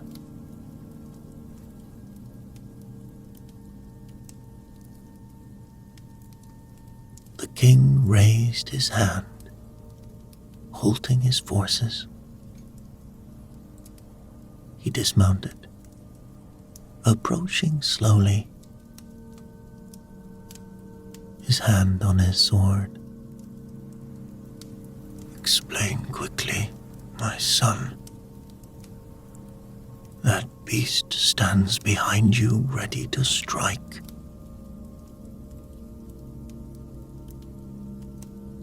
She has never hurt me, Rowan said.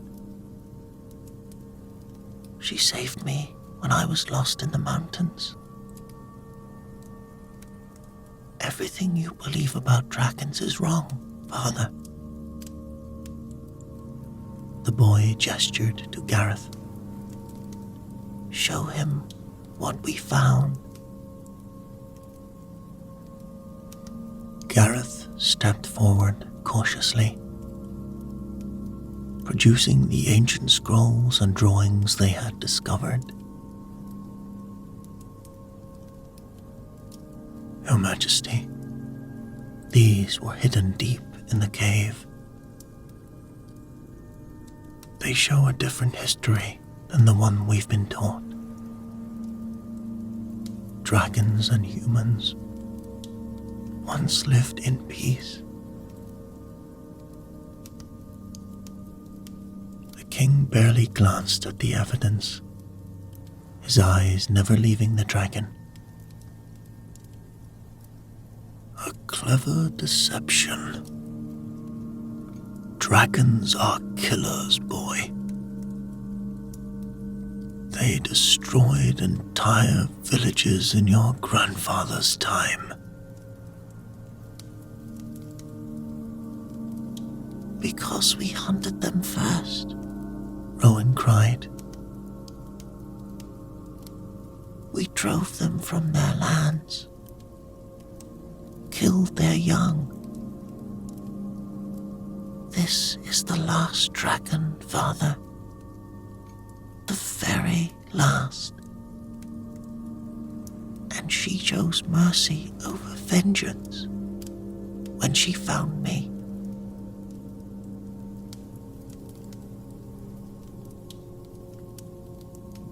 King Edmund's face hardened. Stand aside, Rowan. I'll not ask again. I will not, the prince replied, tears streaming down his face. If you want to kill her, you'll have to kill me first.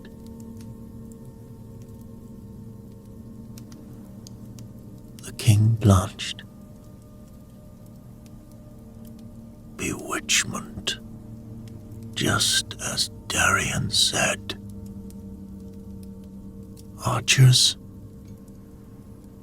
A dozen bows raised in unison. Gareth moved to shield the prince, but Rowan stood firm, his arms outstretched before Ember. Father, please. What happened next would later be told and retold throughout the kingdom. As the king raised his hand to give the order to fire, a whistling sound cut through the air. From the ridge above, arrows flew, not from the king's men, but from hidden positions in the rocks. Bandits, dozens of them, had used the confrontation as cover to surround the royal party. The same bandits, Gareth realized with sudden clarity, who had attacked the royal hunting party months before.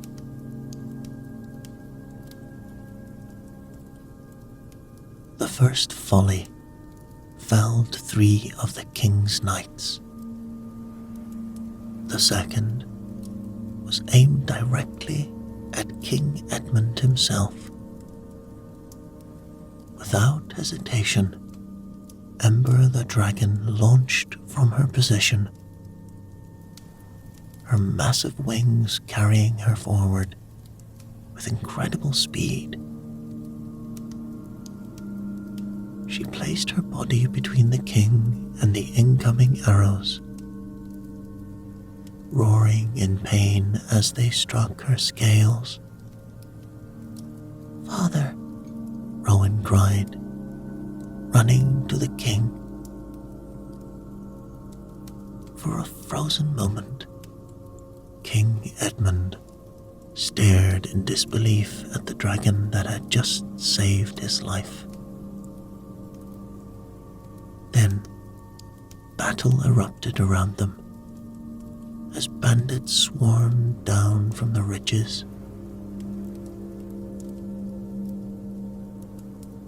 Knights fought desperately against the unexpected attack. Darien proved his worth, his sword claiming 3 bandits in quick succession. Gareth found himself fighting back to back with men who had moments before been prepared to kill him.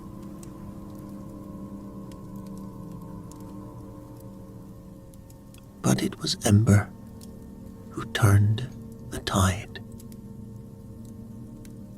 The dragon rose into the air despite her wounds, raining fire upon the bandit positions, careful to avoid the king's men. Her massive tail swept attackers from the narrow path. Her claws tore through those who came too close.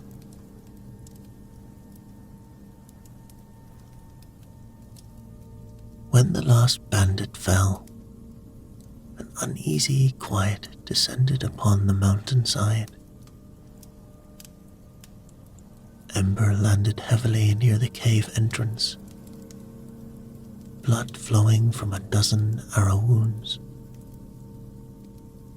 Rowan ran to her side, tears flowing freely now. "Help her," he begged his father. "Please."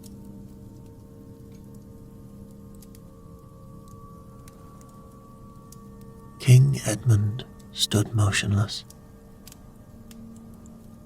his worldview visibly crumbling as he processed what he had witnessed.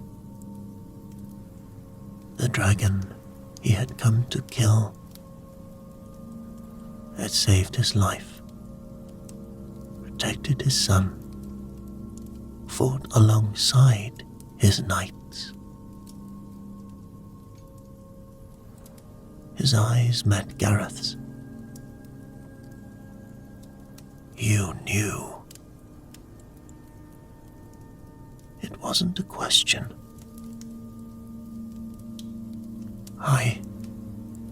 I discovered the truth, Your Majesty," Gareth replied. "As you have today."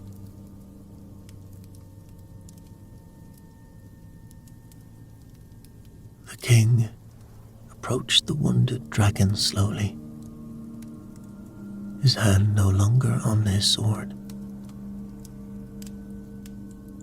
Ember watched him with pain-clouded eyes, but made no threatening move.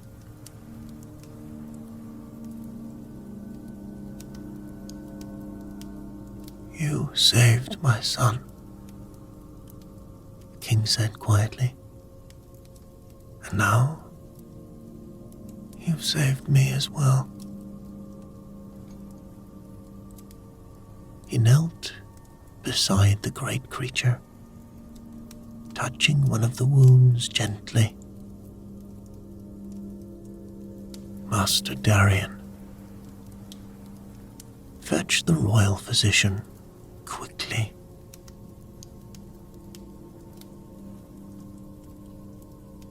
Darien stared in disbelief. "Your Majesty, you cannot mean to..." "I said quickly," the king roared, his authority brooking no argument. As the physician worked to remove arrows and treat Ember's wounds, the king sat with his son, listening at last to the full story of his rescue. Gareth showed him the ancient scrolls and drawings, explaining their significance. "All this time," King Edmund said finally, "our histories were wrong, or deliberately falsified." "Not entirely, Father," Rowan said. "There were wars between humans and dragons, terrible ones. But they weren't always our enemies." He looked at Ember with unbridled affection. "And they don't have to be in the future."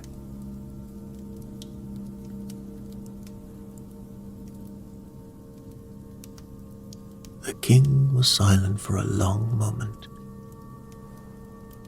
weighing centuries of belief against the evidence of his own eyes. "Well, what would you have me do, my son?"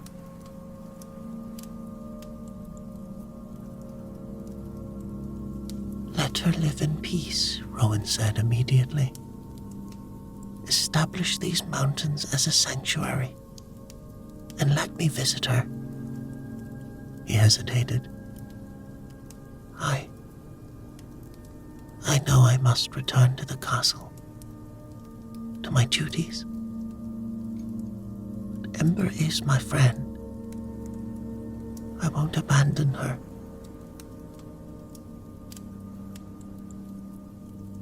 King Edmund looked to Gareth. "And you, Sir Knight, what would you counsel?" Gareth considered carefully. "A new beginning, Your Majesty.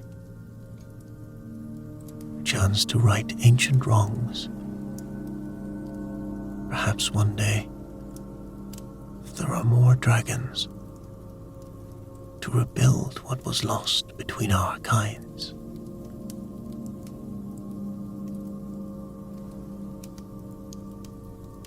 Three days later, when Ember's wounds had begun to heal, a remarkable procession descended from the mountains. At its head rode King Edmund with Prince Rowan before him on his saddle. Behind them came Sir Gareth, carrying the ancient dragon scrolls.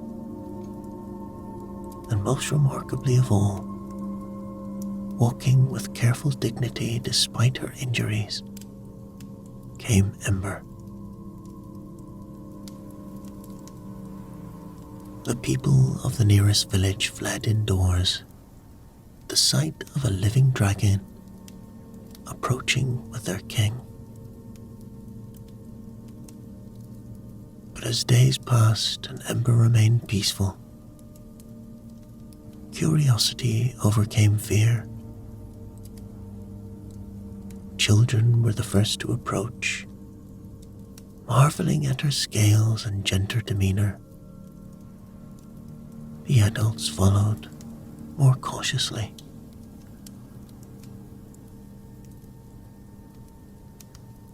True to his word, King Edmund established the Black Fang Mountains as royal sanctuary. No dragon would be hunted there, no scales harvested, no eggs stolen. In time, watchtowers were built along the borders, manned by a new order of knights, dedicated to protecting the sanctuary and its sole inhabitant. Sir Gareth, having proven both his courage and wisdom, was appointed first Knight of the Dragon Guard. His duty was not only to protect Ember, but to study the ancient scrolls and drawings, to recover the lost knowledge of human-dragon cooperation.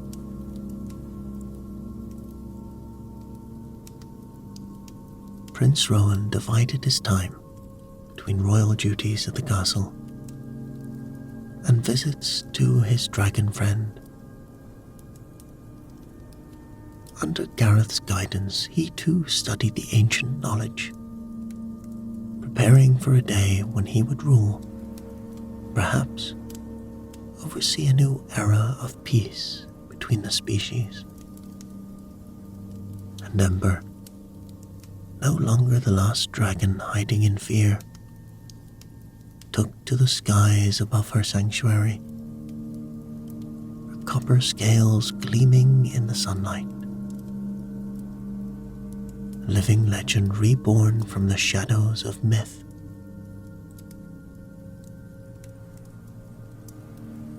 Many years later, when Prince Rowan had grown into a young man,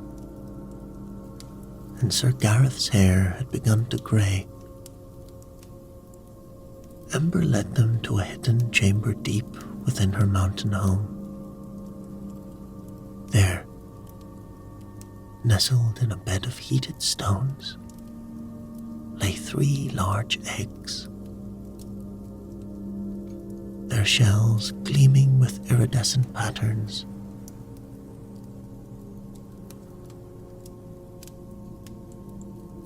She wasn't the last after all, Gareth marveled, understanding at last why Ember had been so fiercely protective of her cave. Rowan placed a gentle hand on one egg, feeling the life stirring within. Not the last, he agreed. The first.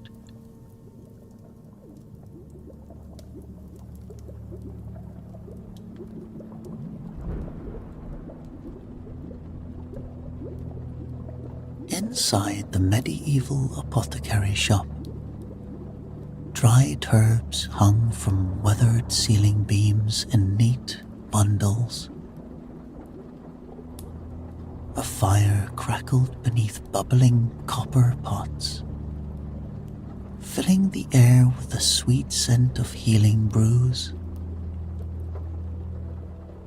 The apothecary worked methodically in the dim light, grinding leaves with his mortar and pestle, while checking each jar's contents against his inventory list.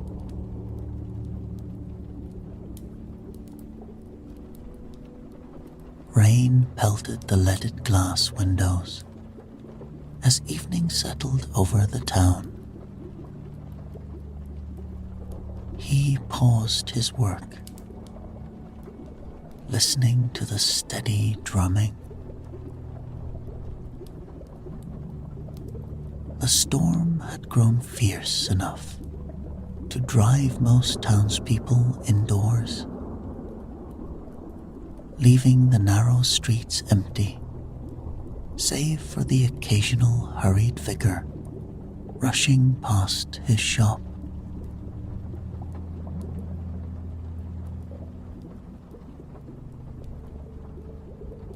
The shelves around him held countless glass vials, each labeled in his careful hand.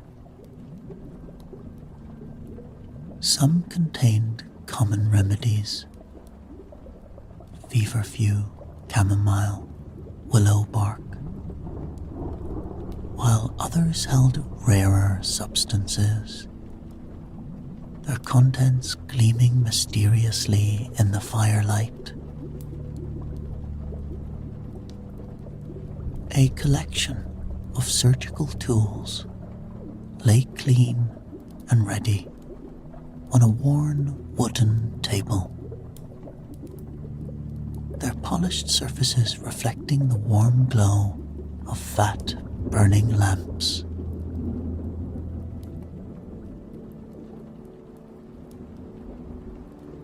It was then that the door burst open with a gust of wind and rain. A knight staggered in, one hand pressed onto their side, the other steadying themselves against the doorframe. Water dripped from their armor onto the stone floor.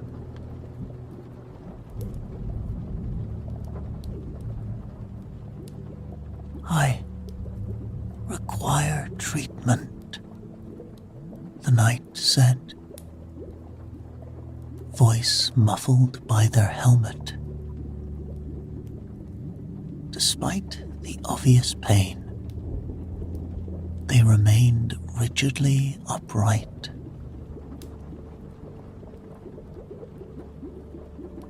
The apothecary moved quickly to examine the wound. "You'll need to remove some armor. The cut needs proper cleaning." "No." The knight stepped back. "Bind it as it is. I cannot remove the armor." "That will lead to infection. At least let me. Just bind it," the knight insisted, tension clear in their voice. I can pay well."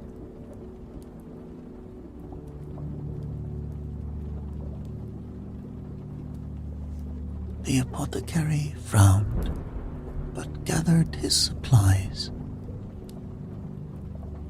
As he approached with clean bandages, he noticed the quality of the armor. Fine steel worked with subtle details that marked royal craftsmanship. Yet there were no identifying marks or heraldry. An unusual combination that raised questions he knew better than to ask.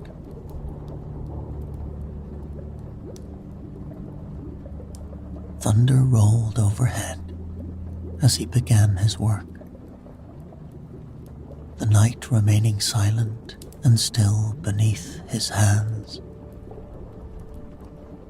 The wound was deep, but clean, made by a sharp blade rather than a ragged weapon. Another detail that didn't match the typical tavern brawl or bandit attack. But that, too, he kept to himself. He worked carefully in the flickering light, cleaning what he could reach of the wound through gaps in the armor. The knight's breathing was measured but strained, each small movement carefully controlled. Despite their rigid posture, he could sense their growing weakness. Whatever had caused this wound, the knight was far from safety, and refusing proper treatment would only worsen their condition.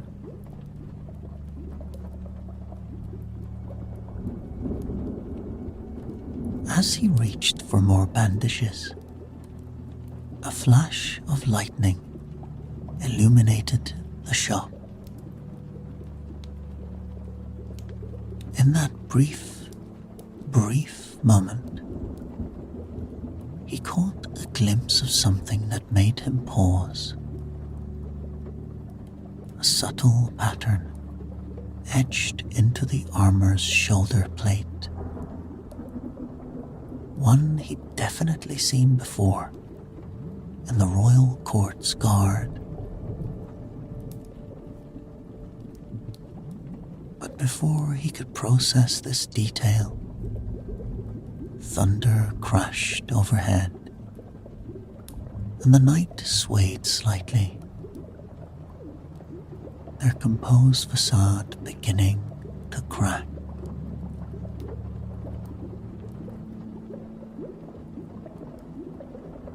The apothecary bent closer to examine the wound,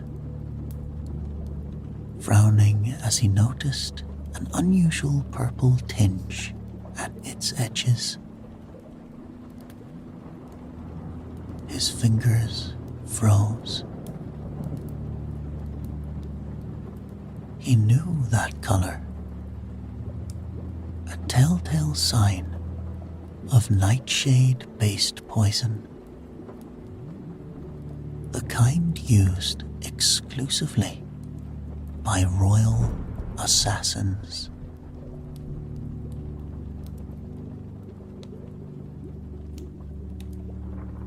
The wound is poisoned, he said quietly, straightening up. You need the armor off. Now. The knight stiffened. Impossible. Just bind it, and He'll be dead by dawn. He moved to his shelves, quickly gathering ingredients. The poison's already spreading. See how your fingers tremble?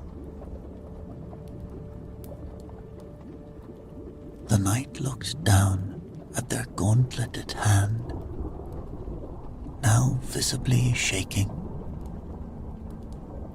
You're certain?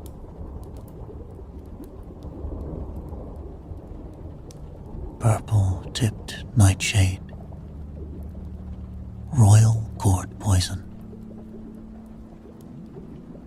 I've seen it before. He began grinding herbs with swift, practiced movements. It'll reach your heart within hours, without treatment.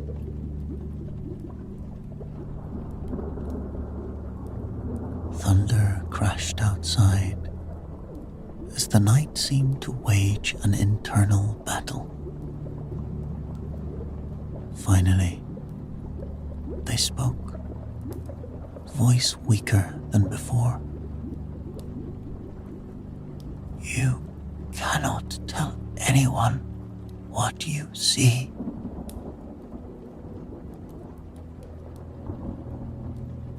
I take confidences seriously,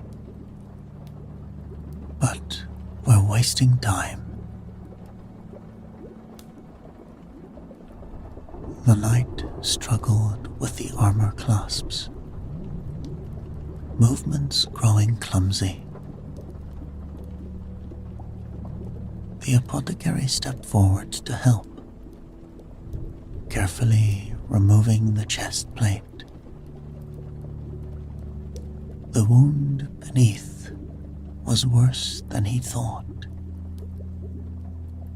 Purple veins spreading outward like dark lightning. The helmet, he insisted, mixing herbs into a paste.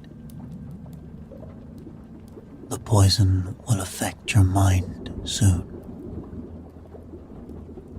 I will need to check your eyes for. The knight swayed suddenly, catching themselves against a table. Vials rattled.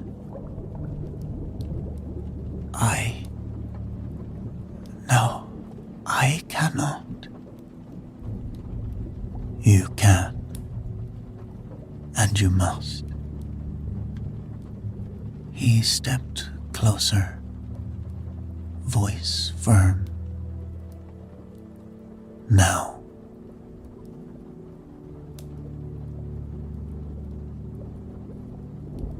With trembling hands, the knight reached for their helmet. There was a moment of hesitation. Then they lifted it away.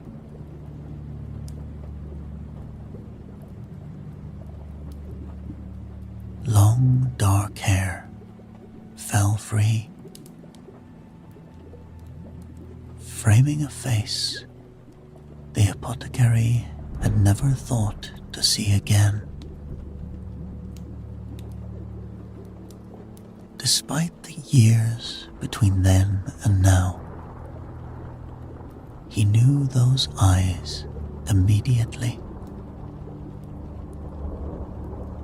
The princess held his gaze, chin lifted despite her obvious weakness.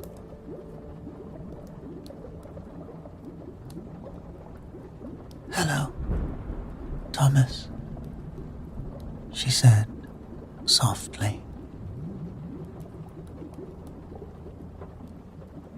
He stared, words failing him. The girl he'd loved in secret, the princess who'd been his childhood friend until duty separated them.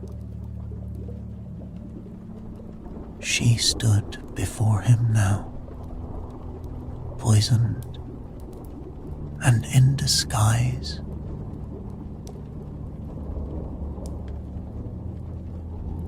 "Your Highness," he managed finally, healer's instincts warring with shock. I...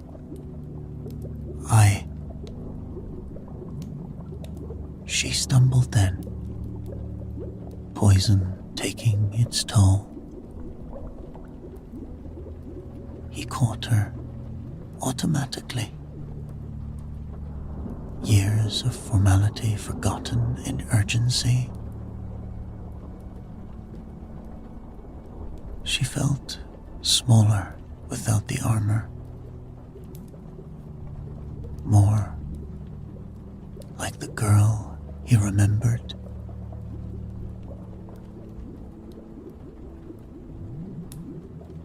"Well," she said, attempting a weak smile, "this isn't quite how I imagined seeing you again."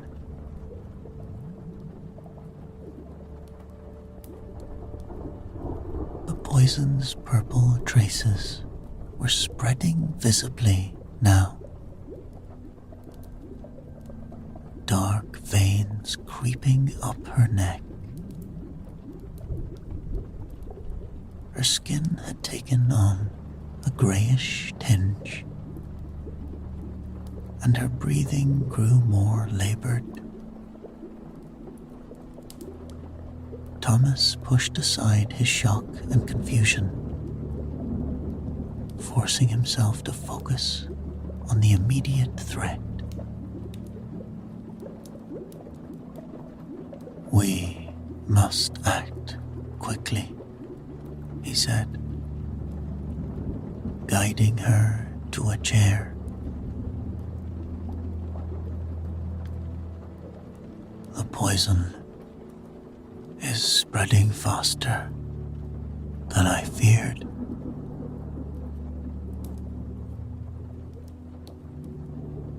He turned back to his workbench, hands moving swiftly among his supplies. I need to know exactly when you were wounded.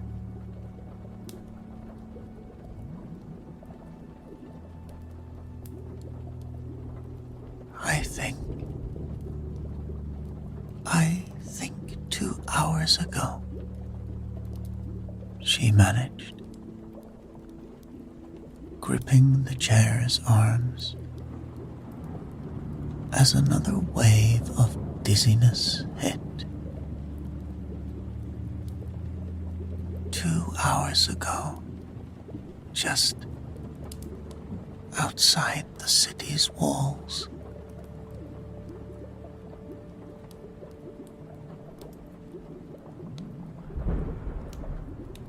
Thomas calculated quickly. 2 hours.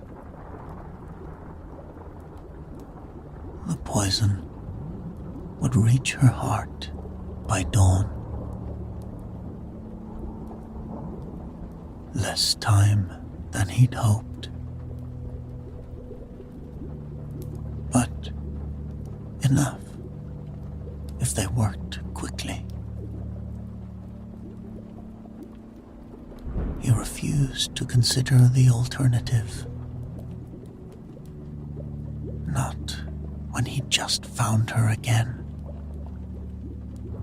Even under these impossible circumstances.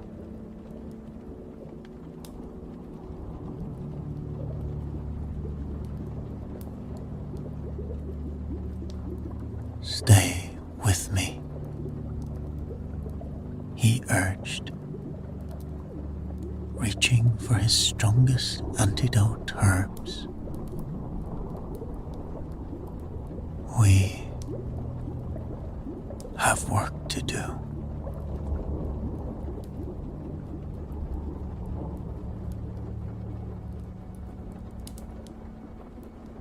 Thomas worked quickly at his bench, crushing herbs with shaking hands as he tried to process the reality before him. The Princess Elizabeth sat watching him, her beautiful face growing paler by the minute.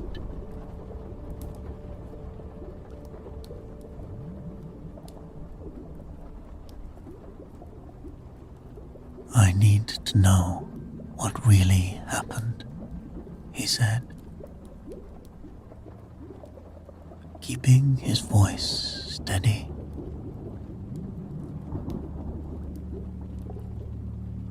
Still direct as ever. She managed a weak laugh that turned into a cough. Some things haven't changed.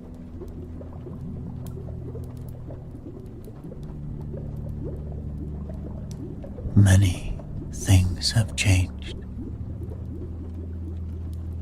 Your Highness. He emphasized the title slightly, measuring dried foxglove with careful precision.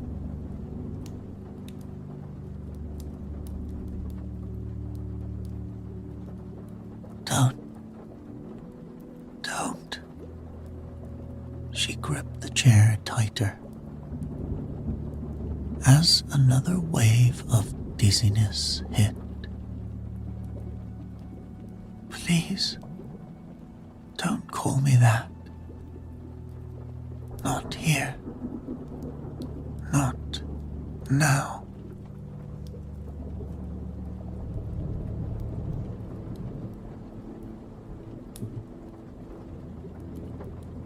He added the foxglove to his mortar,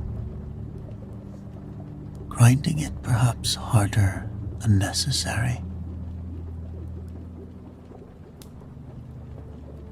What should I call you then? The knight who burst into my shop? The princess who vanished from court without a word? The girl who... He stopped himself, focusing on the herbs. The girl who broke your heart. Her voice was quiet.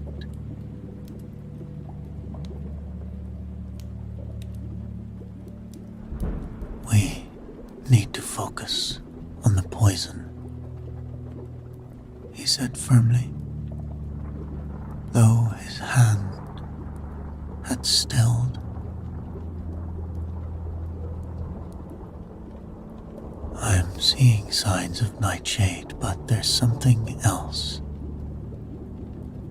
Something that's making it spread faster.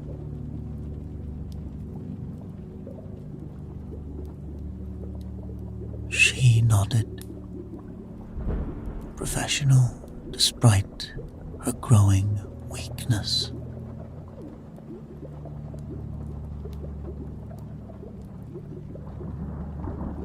Monkshood, probably. They've been experimenting with combinations. They? Who exactly is trying to kill you, Elizabeth?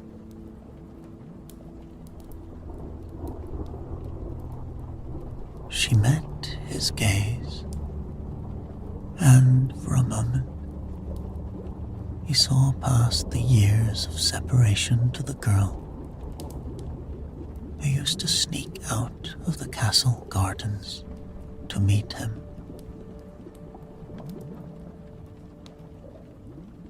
Members of my court, my own court. I've been investigating corruption, getting too close to the truth, apparently.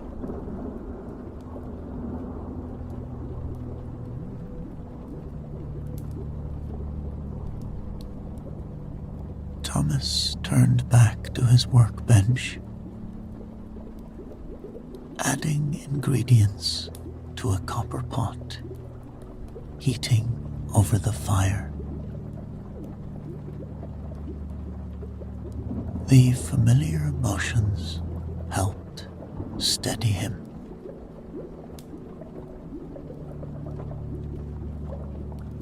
That explains the disguise. No, I never thought I'd see you in armor.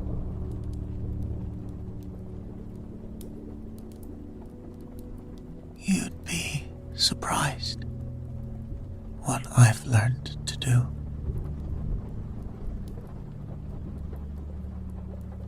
She watched him work, eyes growing unfocused. I needed to become more than just a princess in a tower.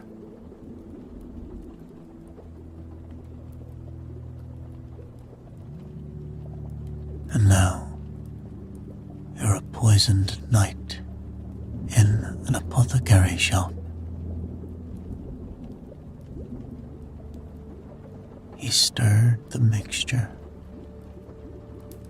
trying to keep his tone light despite his growing concern.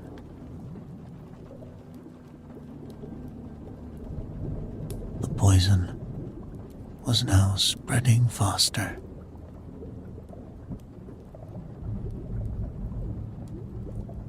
At least, she said softly. At least it brought me back to you.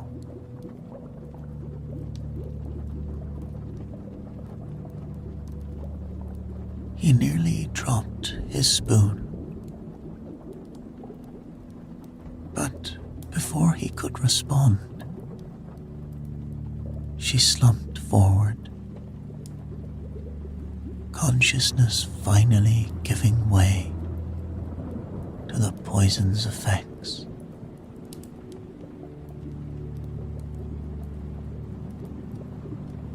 Thomas caught her just before she hit the floor, his heart racing with both old feelings and new fear.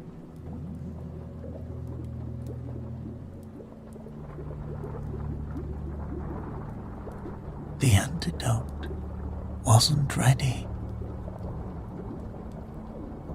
and time was running out. You need to stay awake, Thomas said, supporting Elizabeth as she stirred back to consciousness. The antidote requires multiple stages, and I need your help.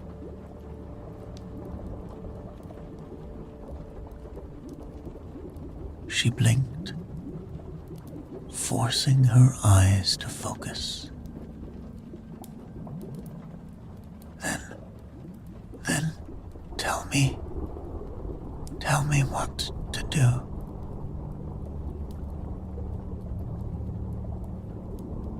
He helped her to the workbench, keeping one arm around her waist as she swayed. First, we need to counteract the nightshade. Then, the monk's hood. But something's making them work together unusually well.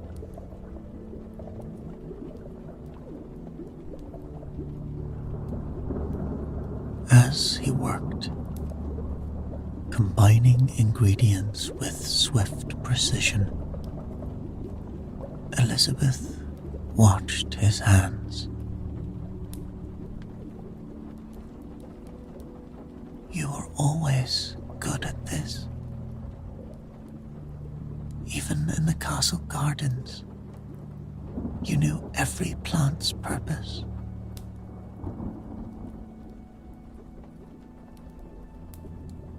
The poison's affecting your mind, he said quietly. It's making you speak thoughts you'd usually keep hidden.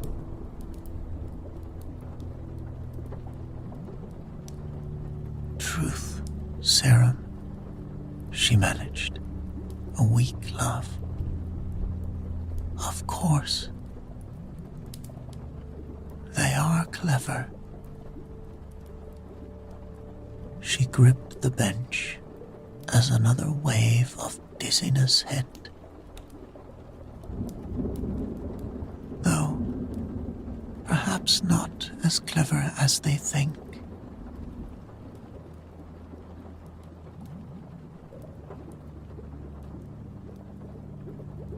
Thomas added crushed belladonna berries to his mixture, trying to focus on the task rather than her words.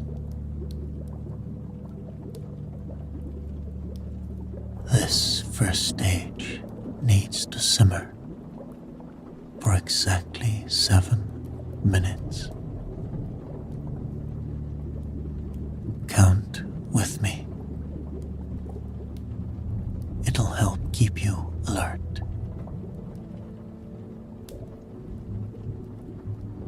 Remember how we used to count stars in the garden? The words tumbled out before she could stop them. Every night, until they called me back inside.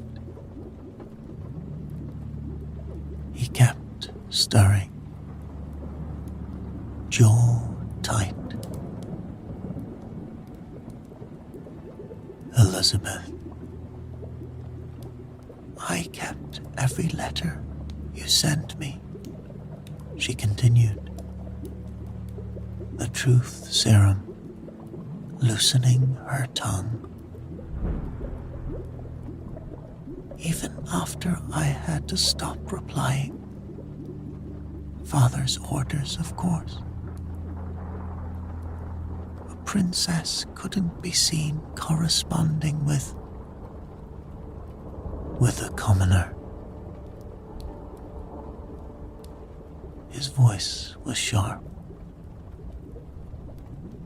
but his hands remained steady as he measured out the next ingredients.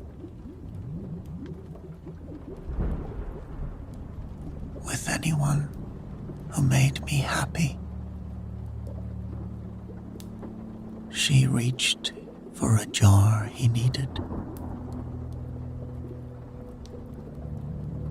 They were afraid I'd choose differently. Choose you.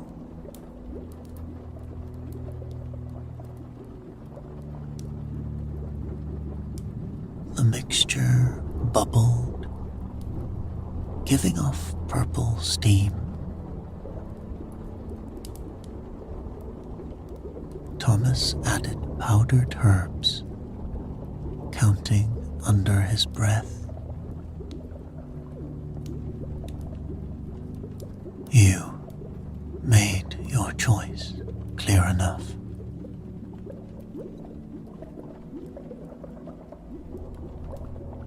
Did I? Her voice crackled. Or did I just do what was expected? What they told me would keep you safe.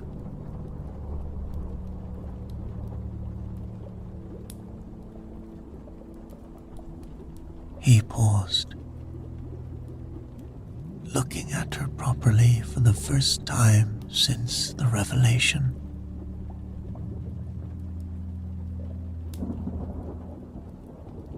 Keep me safe.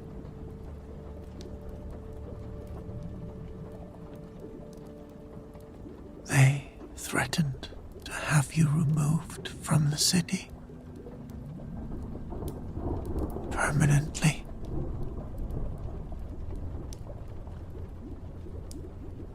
The truth spilled out like water.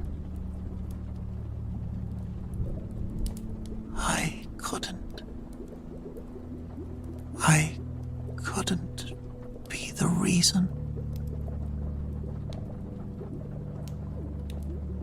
Thomas's hands stilled on the mortar.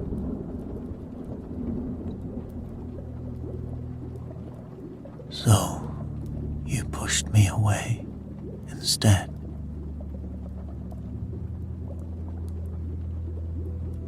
It seemed kinder than having you killed. She smiled bitterly. Though watching you leave nearly killed me anyway.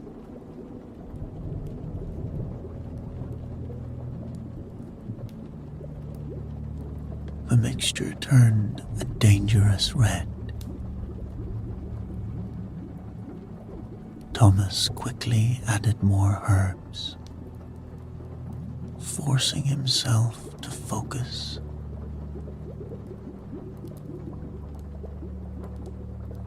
The monk's hood is reaching your heart. We need to work faster.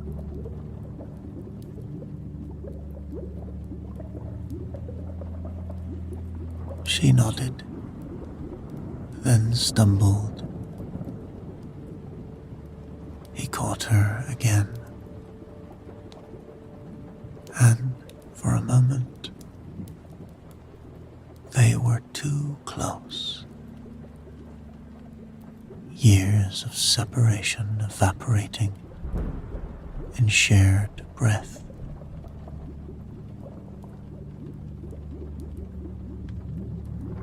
I never stopped, she whispered,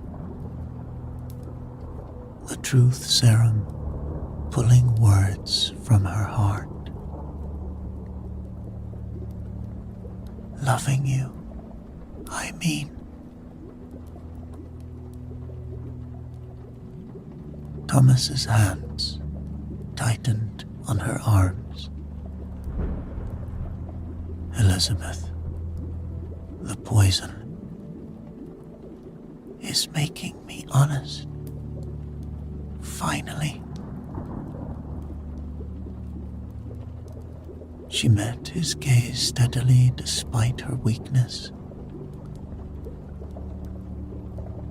Every time I heard news of your success, your healing work, I was so proud and so lonely.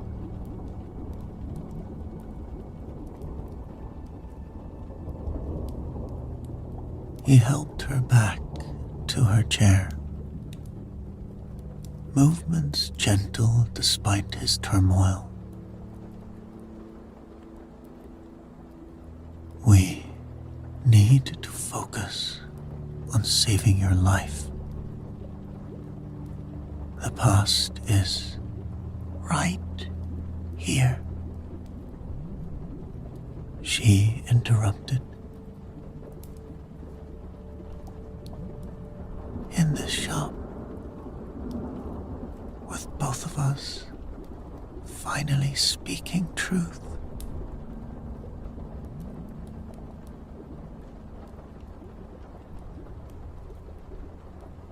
The antidote bubbled, demanding attention. Thomas returned to his work, adding the final ingredients with trembling hands.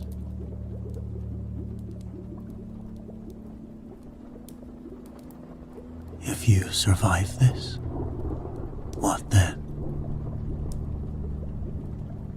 You're still a princess.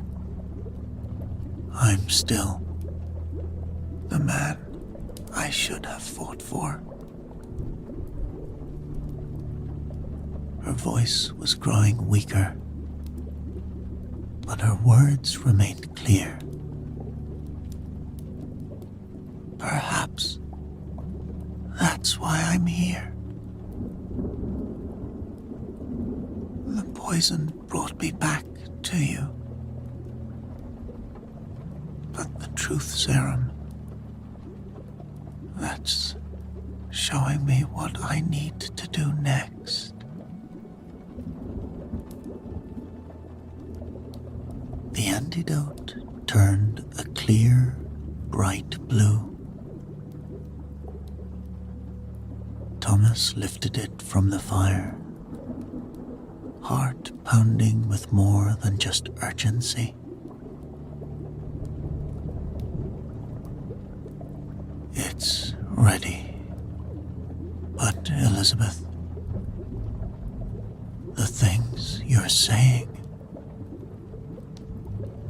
are what I've wanted to say for years. She reached for the antidote with shaken hands. Now, are you going to help me live long enough to prove it?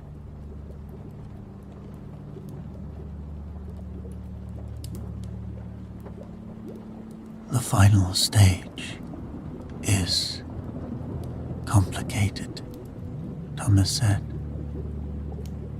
holding the bright blue antidote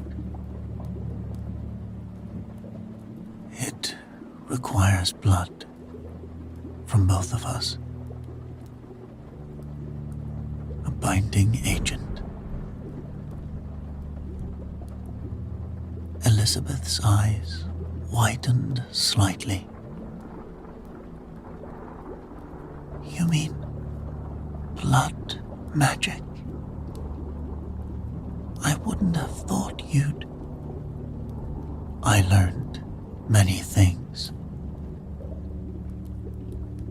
After leaving, he replied, preparing a small knife. Some less orthodox than others.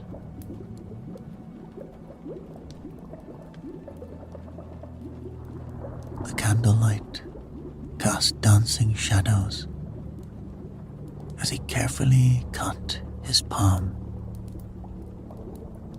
letting drops fall into the antidote. The liquid hissed and darkened.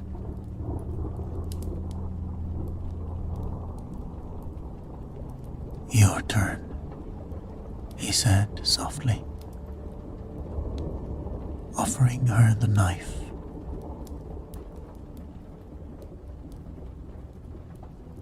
Their fingers brushed as she took it. The truth serum's getting stronger, she warned. Whatever I say next, then perhaps we should work quickly. But he didn't move away as she made her cut. Their blood mixing in the potion.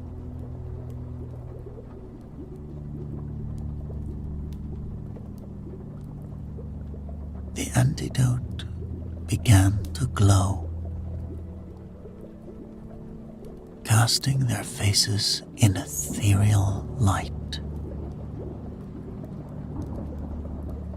There are positions, she said suddenly, words rushing out. At court, a royal physician is needed. Someone trusted. Someone who could work closely with the princess. Thomas still. Elizabeth, I've watched you build this. She gestured at his shop. Your independence, your reputation. I know what I'm asking you to give up.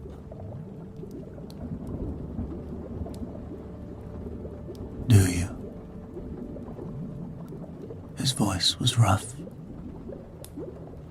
Last time I was at court was different. I was different. She gripped his arm, leaving a small, bloody handprint.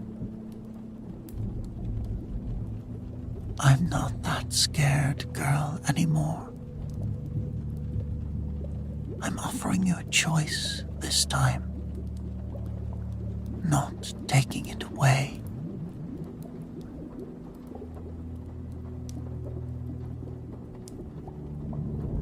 The antidote pulsed between them, growing brighter. And what of your court conspirators? They'll be dealt with. But I need...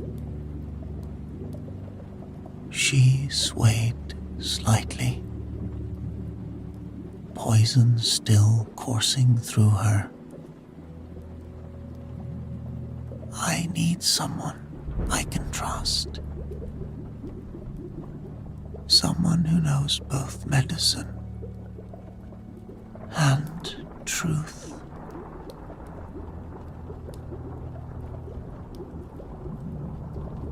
Thomas looked at their mixed blood in the glowing potion.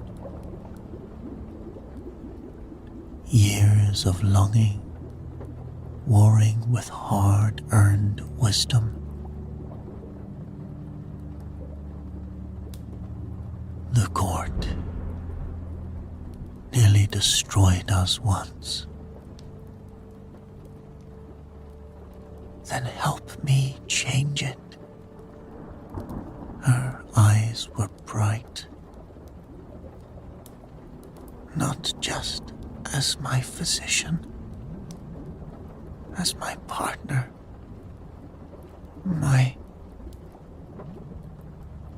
the word hung unspoken between them as Thomas lifted the antidote.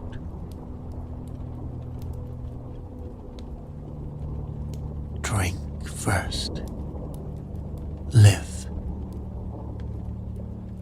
Then we'll discuss terms.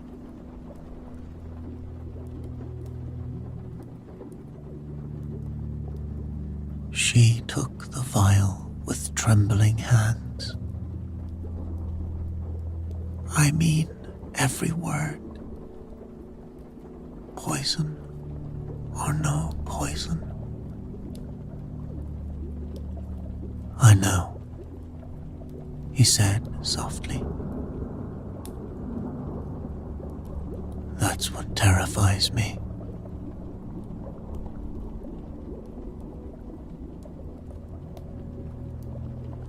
The antidote glowed brighter as she drank. Their mingled blood carrying healing through her veins. The purple traces of poison began to fade from her skin. But the truth serum's effects intensified. I dream of you, she confessed, words spilling out. Dreams of what could have been, of what still could be.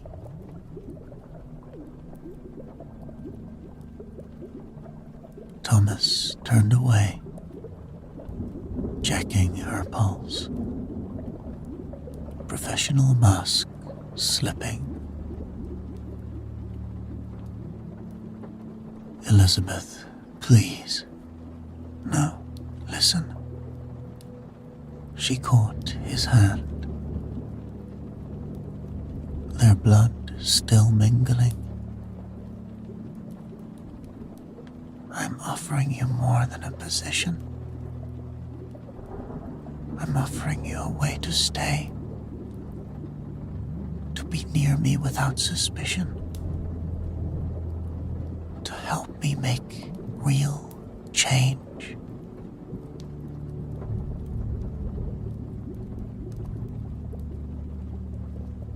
And if I refuse, then I'll respect your choice.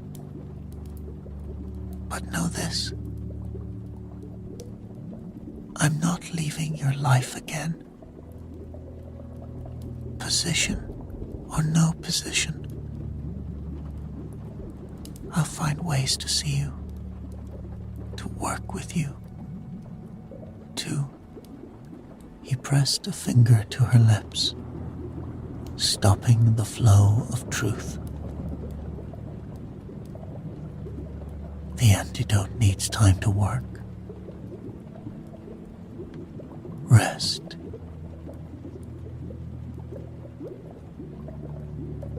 But she gripped his wrist, moving his hand away. No more waiting. No more silence. The poison brought me here, but this truth serum is making me brave.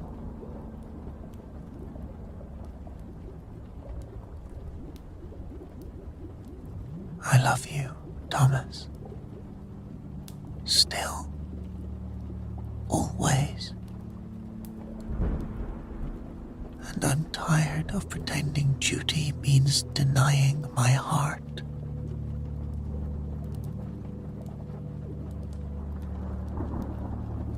Thunder crashed outside as Thomas struggled with her words, with the reality of this moment. The princess he'd loved and lost, now offering him everything he'd ever dreamed of. But at what cost?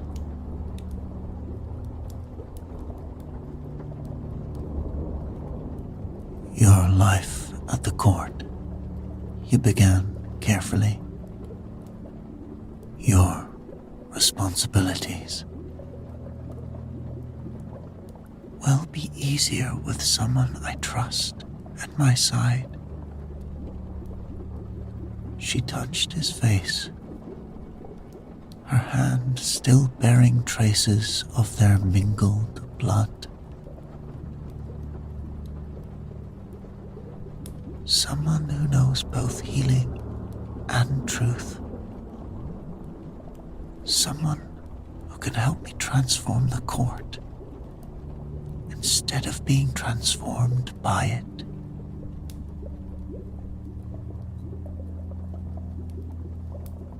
The antidote's glow was fading, but something else was growing stronger between them. Something that had survived years of separation, duty, and denial. Dawn comes soon, he said finally. The antidote will need watching through the night.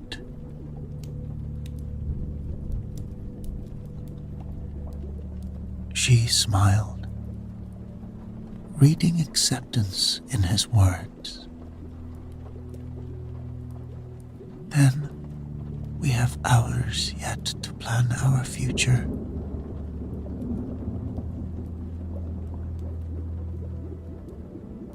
The storm raged outside, but inside the shop, truth and healing worked their magic as two hearts once torn apart found their way back to each other. Thomas hovered beside Elizabeth, watching the slow return of color to her cheeks.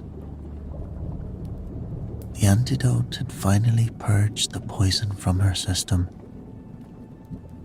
She breathed more easily now, though an exhausted tremor still ran through her limbs. That was close, he murmured, pressing the back of his hand to her forehead. The feverish heat had receded, leaving her skin cool and clammy. Another hour, and I might have been too late. She managed a small, wry smile. Then I owe you my life, again. He shook his head. You should rest. But even as she tried to lean back, her eyes darted around the apothecary, settling on her discarded armor. I can't stay here. My enemies will think they've won if I don't return to court. Thomas exhaled. You nearly died tonight. Give yourself time. She pushed herself upright. Time is exactly what I don't have. There's corruption in the palace. People who'd stop at nothing to see me out of the picture for good. If I'm gone too long, they'll move unopposed. Her gaze flicked to him. That's why I need you. He looked away, torn. I left to avoid these very intrigues. You know that better than anyone. I do, she said softly. Finally, Thomas reached for her hand. If you return to court, you'll be in danger every moment. I'm in danger wherever I go. She met his eyes, determination etched on her face.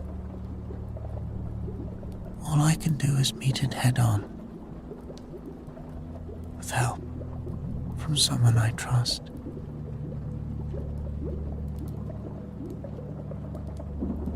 The words set his heart pounding. What exactly do you want me to do? I'm offering you royal physician. I trust no one else with my health or the kingdom's. Thomas let out a long breath. The memory of the council's cold marble halls tightened his chest. That's a big step. You know how they'll talk if you bring me back. Then let them talk. The only thing I care about is whether you'll accept.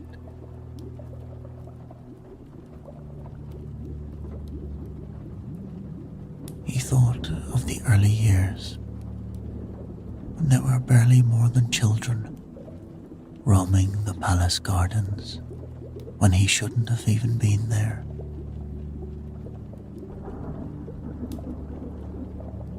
But he couldn't lose her again.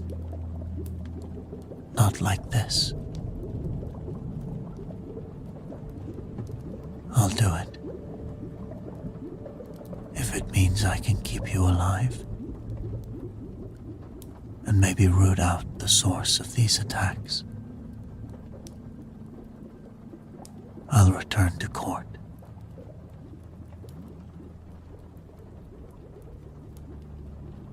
She squeezed his hand, a spark of that old warmth flaring between them. Thank you. I promise. This time, it'll be different.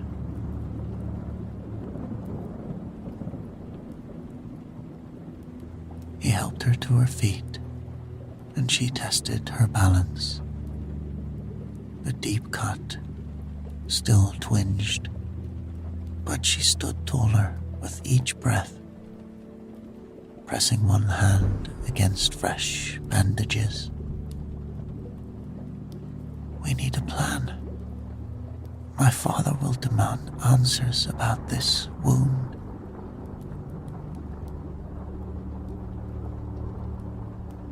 Thomas bent to retrieve her breastplate, carefully setting it on a table. We'll say you were ambushed outside the city walls. That's not far from the truth. As for the rest, we'll keep our findings to ourselves until we know who's behind the poison. She nodded, taking a measured step forward. Yes, we'll move quietly. Together. A faint pink light from the rising sun crept through the apothecary windows, illuminating the worn stone floor. The storm had blown over, leaving a hushed calm in its wake. Outside, a new day beckoned. Elizabeth met Thomas's gaze, and for a moment they were neither princess nor apothecary, but two souls who drifted apart and now stood on the brink of something new. She lifted her chin. Shall we? Thomas paused, letting the old fears and new hopes settle in his chest. Then he offered her a soft, resolute smile, the kind he once gave her as a boy. Lead the way, Your Highness. And side by side, they stepped out into the dawn. Despite the challenges awaiting them, palace conspiracies, suspicious courtiers, and the burden of old wounds, they carried a shared resolve to face it all together. For the first time in years, Thomas felt not only the pull of duty, but the promise of what might be if they dared to claim it.